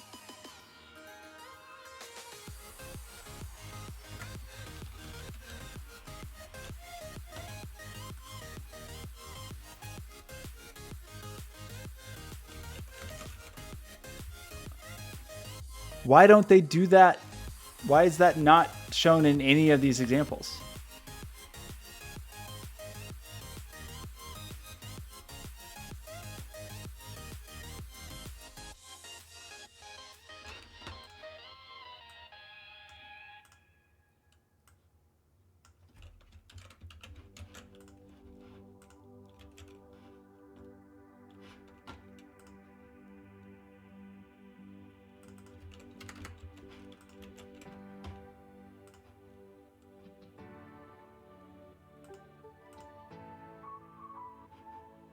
Oh, okay, I see.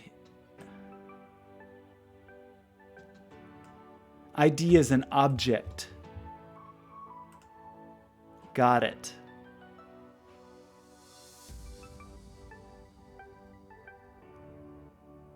Okay, that makes more sense. Then, okay, then that's not just new, then it's,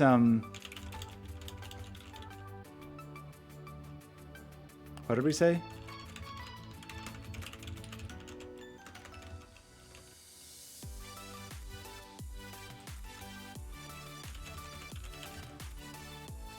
This?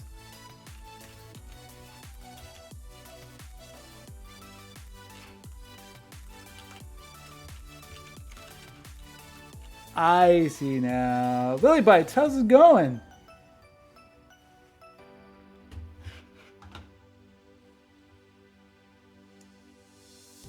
No, you didn't, but you made it sound like, no, you said this. You said make a new object and then use it like that was a method. You said to do this, which is what I tried before, which is not right. I need to pass it here. You can't use this like this. This is this. So I understand that you just say object ID when you're doing it on the server, but in this case I had to create it like this. So, okay. Communication problem. I understand the problem now. That we're searching for an ID, not a string. Makes total sense. Okay. Okay, so now Lilybite, what the heck is going on?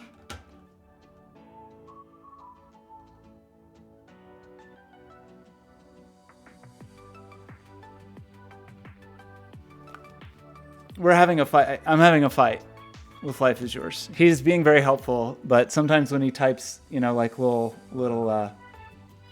sometimes his little messages, it's hard to parse what's going on in them. But I fully understand now. ID is an object.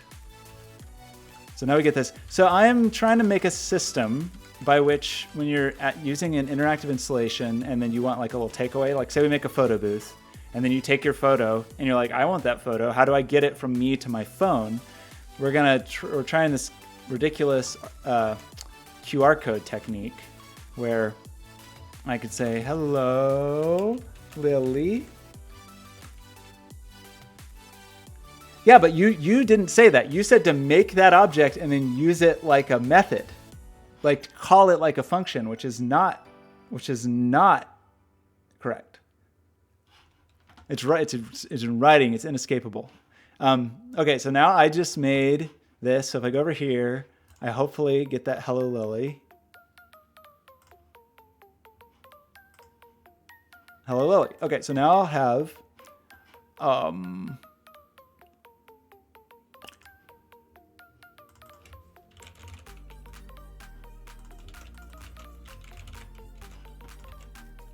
hello Lily. Okay. And then we say, so now we just need like,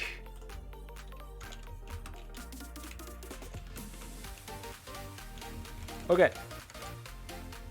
Life is yours. I appreciate your help. ID equals placeholder. Okay. And then placeholder. So then we will say, what will we say? We will say that net element by ID placeholder. Actually, we just do this. Inner HTML, inner text equals result of value. I don't care about this. Is that right? That looks pretty close. We did it. Okay, so now if we don't cheat and we just say, thank you, the life is yours, and click submit, and then get a QR code. And then, well, it's not,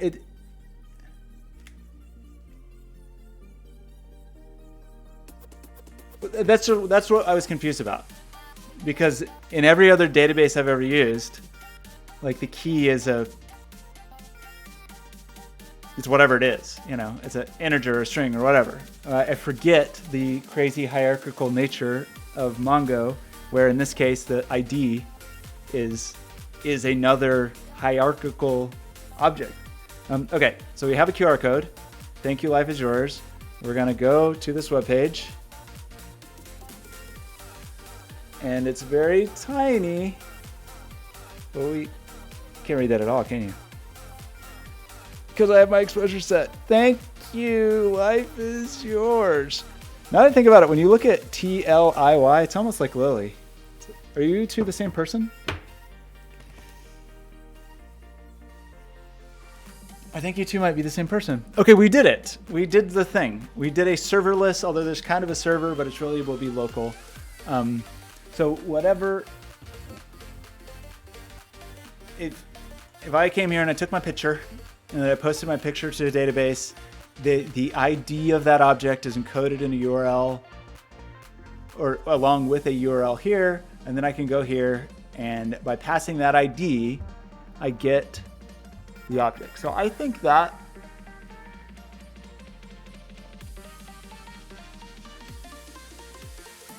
that's probably fine. That's probably terrific. The one thing I don't really like about it is the length of that ID, like that giant hash of whatever it is. I wish it was like 5 alphanumeric characters or like 3 words or something silly. Lily and Tilly. Oh, that's adorable. Okay, but I think this is we got a useful thing here. Life is yours. You could use this QR code for your Animal Crossing site if you wanted. I guess it's since the Switch wouldn't be able to see it. It's a good way to get things off the Switch but not on. So maybe this isn't actually useful for you. Right? Maybe you could actually. I wonder if you could figure it out because you know there's some items are shared with QR code.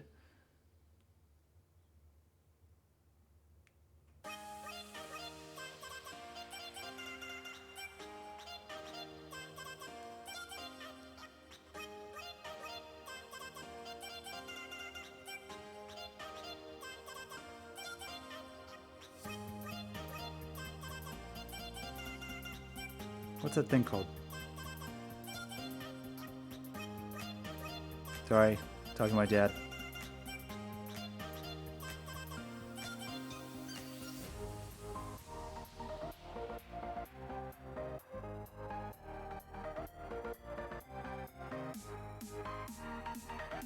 I know this is boring. I'm sorry. I apologize. But, you know, it's my dad.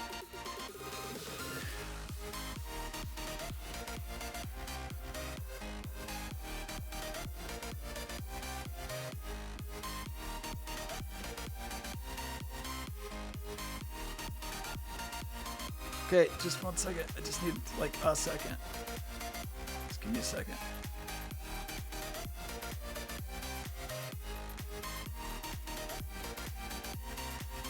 Okay, sorry. Yes, hello. Why? I'm back. The Nintendo Online app, well, it has, the Nintendo Online app is weird because it has like sub apps. It's like a super app with sub apps in it. So the Animal Crossing app is inside. It's called like Nook Link or something. It's good. It's kind of good because it's easier to type in the game this way. You can like send messages from it. It's kind of funny. So it basically just turns your real phone into a Nook phone, like the Nook phone in the game. And yes, it does have some QR code design stuff. So you can scan them from old games too. Anyway, I think we're done today. We did the thing that I intended to do. The thing that's actually missing here is something resembling security. Well, there's a lot of things missing here, actually. But right now, anybody can like insert or update or modify any document. So you could go and say that, change that from "Thank you, the life is yours" to "The life is yours, go soak your head," or "Go jump in a lake," or "Go eat worms," or whatever. But I'm gonna ignore that for the moment. Also, the glitch, we did that whole thing in glitch. That's pretty cool. I kind of like it. I think there's a glitch, Visual Studio Code plugin. That would maybe, that's the thing I was missing there. That was hurting my feelings, is the format on save.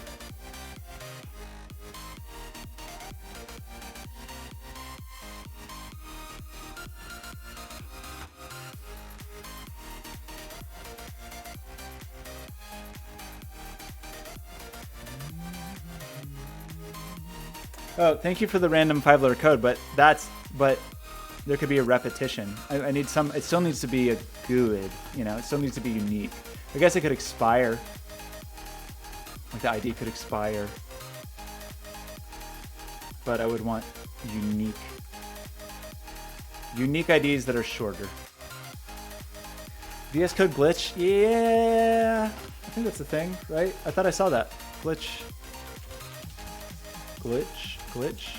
VS Code?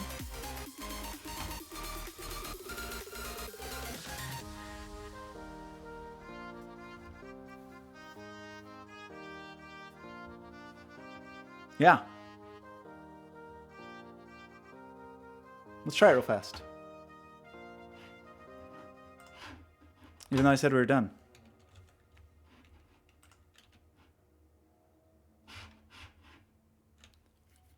I pushed the wrong button. Glitch.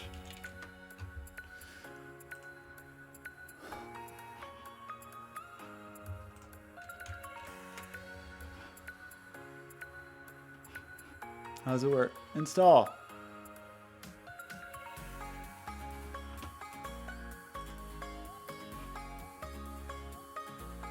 Open the command line. Glitch. Show commands. Glitch. Enter sign-in code. Glitch sign-in. No. Why did that decide to close all my windows so I could sign in? That was a weird choice. We're never done. It's true. I know. What just happened? Glitch sign in. Sign in on glitch.com. Do you want to open an external website? Yeah. I wish I could sign in with a QR code. Yes, okay. How many times do you have to ask for permission to open a website? Did it just ask 4 times? Okay. Are we good now? I'm signed in now. Okay. So now we have a glitch open project.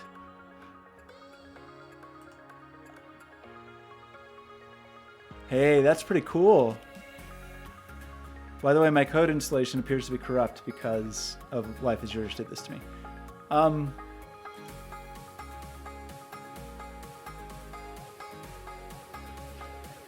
Why is there only one file?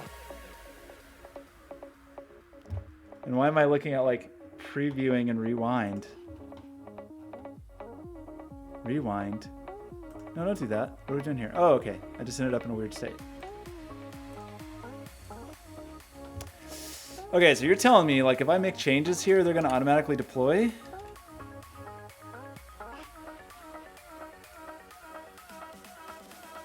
How do you think I add more glitch stuff here?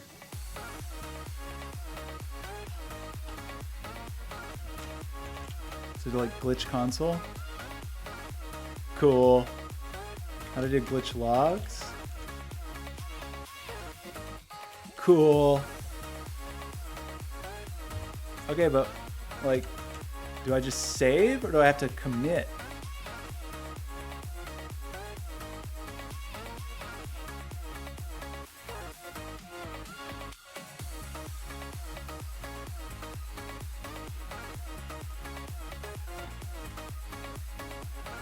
Don't, leave me alone. Leave me alone. Okay, you saved. So, cool. Now can I push you or something?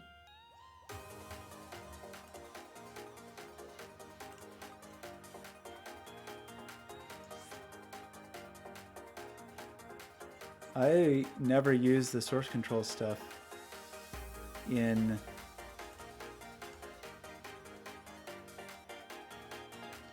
VS Code, so I don't know how this works. What am I supposed to do?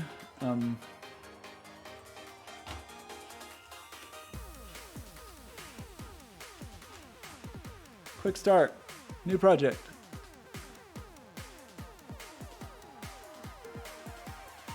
How do you... Oh, rewind is their version control system.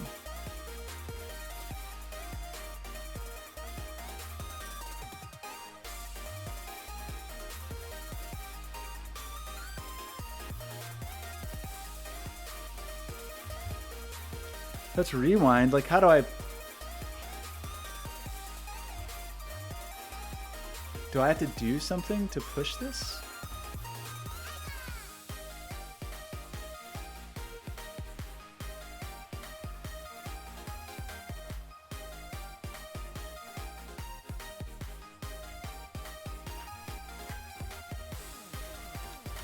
Okay, it is formatting. Great. What does rewind mean?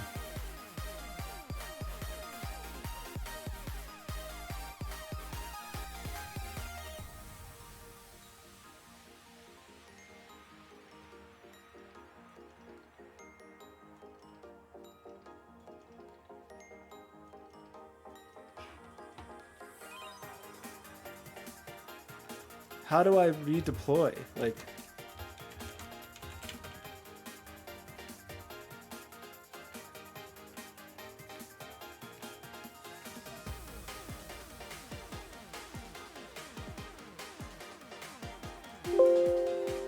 Yes.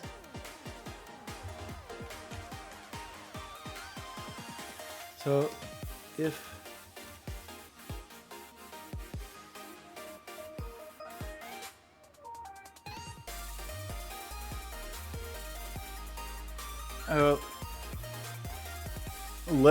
Lux uses the synthwave scene. It's too much for me. Well, yeah, I mean, that's what I kind of expected it to be, a get push, but there's, you know, using get value. Whoa, it actually instantly pushed. So why didn't it restart the server? Oh, because I didn't make any changes to the server. But if I do this, I mean, yeah, it restarts the server. That's pretty cool. Wow.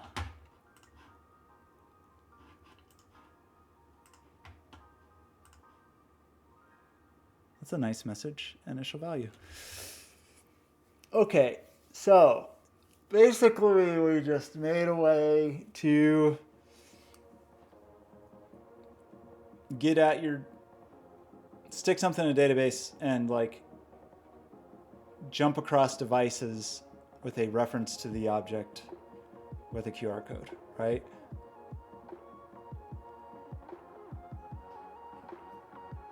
I was just trying to imagine for a moment if there was a way that we could just stick our object in. That's just instantly live, man. Although I kind of feel like they update way more often than I actually want to. Like they update in the middle of typing. They have weird logic for deciding when to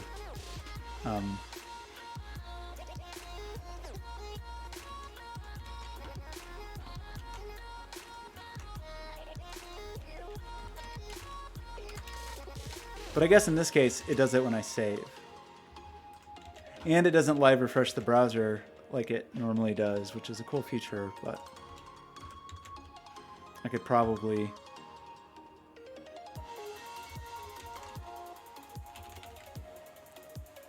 make that happen in some way, I guess, if I wanted to, right? Show in web editor.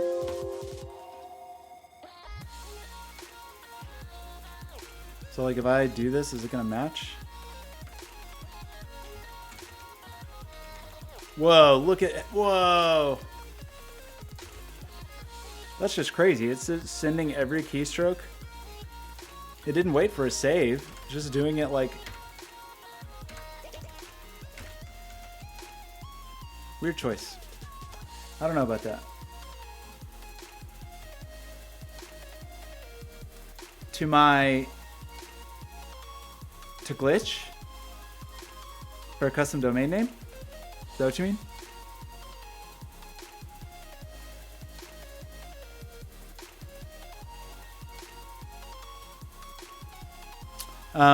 Down here in tools, you just do custom domains. Although I apparently need to be thanked 2 more times to use custom domains. So I need you to thank me. How do I get thanks? I wonder if I can just give them money. Is money as good as thanks?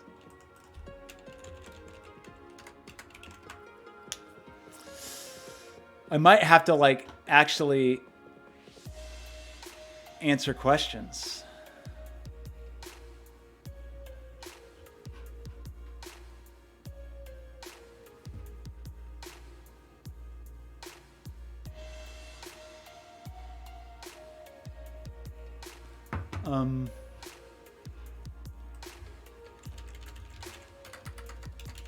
Can't I get thanks for my helpful streams?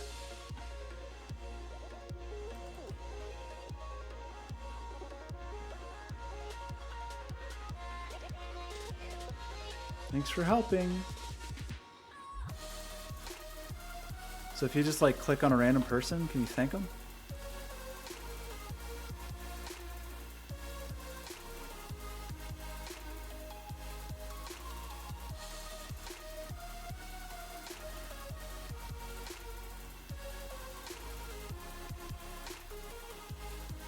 They've been thanked 29 times.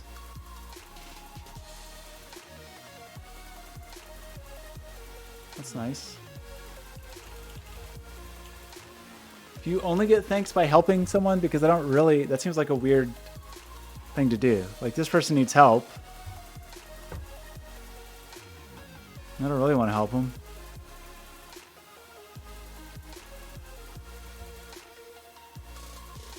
I don't want to help with arbitrary HTML questions.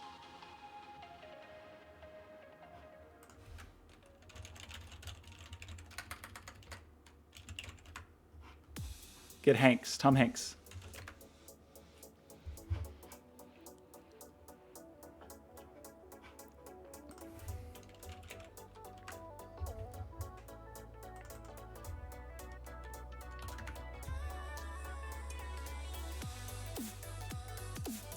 Is this not? Is there not additional documentation on thanks here?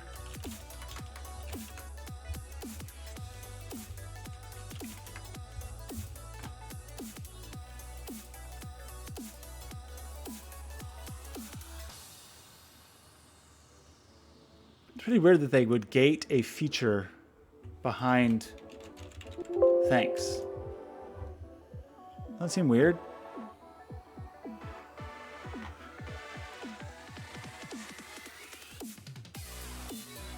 Learn about helping.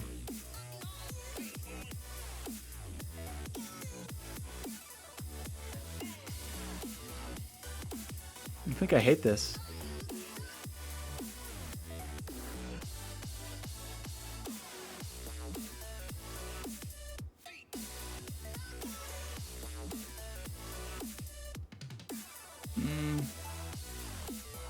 I don't like it. I don't like it. I like glitch, but I don't like this. There's a lot of things about glitch I don't like. Overall, I don't like the interface. It's like a little too cartoony all over the place in your face. It's hard for me to look at this and know how to get to what I want to get to. That's difficult for me. There's so much like wasted negative space. I just want to see a list of my projects. Instead, it takes 2 pages because they have all this extra gray room. Like, it's not ideal. Not ideal. And I definitely don't like the idea of features being locked behind something as arbitrary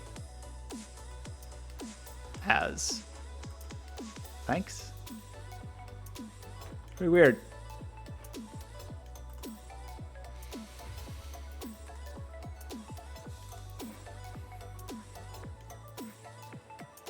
Wait, it says I need to be thanked one more time. Did you thank me? Yeah, it's pretty cutesy. I'm not super into it. I love the functionality. Like once you're in functional land, I'm really into it. The price seems really good for what I want, because so many other places like Heroku, for example, which I like a lot, charges per application. And I don't want that for these little like one-off applications. I would rather say pay. And I'm just like Doku, I just don't like I don't really want to bother with maintaining my own server where there's friction. Like there's some friction with Doku, especially because I forget how to use it. So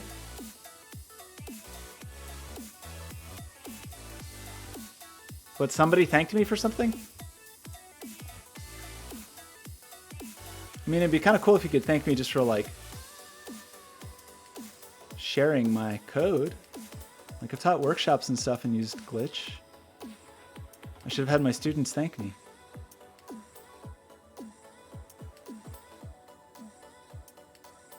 But hopefully, I would hope if you pay money, you can be thanked.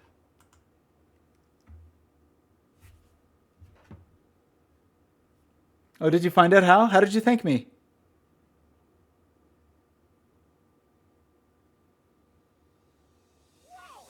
How did you do it?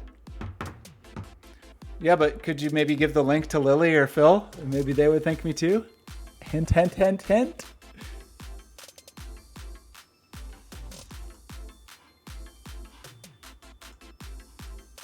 Okay, but I think I'm done for today. I gotta like eat a snack or something.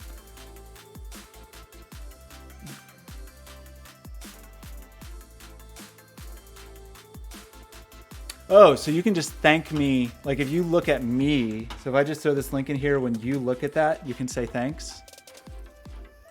I thought I tried to look at another person and that didn't seem to be true. Like if I just went to this person, I can't just thank this random person.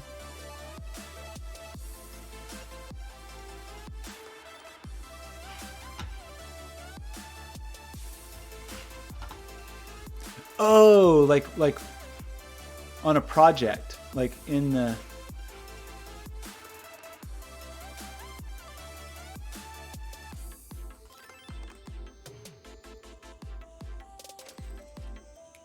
So, and then if I go to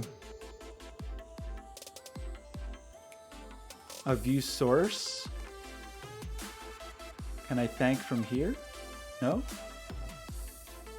Here, I can thank from here. I see. Okay, well, okay, yeah, well. If anybody wants to thank me, I'd appreciate it. Otherwise, I think I'm done for the day. Oh yeah, by the way, I should show you where I just was.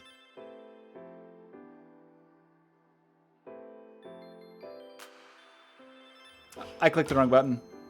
If you are viewing a project, like somebody else's project, and click the name, you can see a thanks for helping there. So that's how you do it. Anyways, I think I'm done. Thanks for hanging out, as always. That's 3 streams in a row. Unbelievable. It's definitely an hour past time to play Animal Crossing, though. So I'm going to go play Animal Crossing. Thanks for hanging out. See you next time. Bye.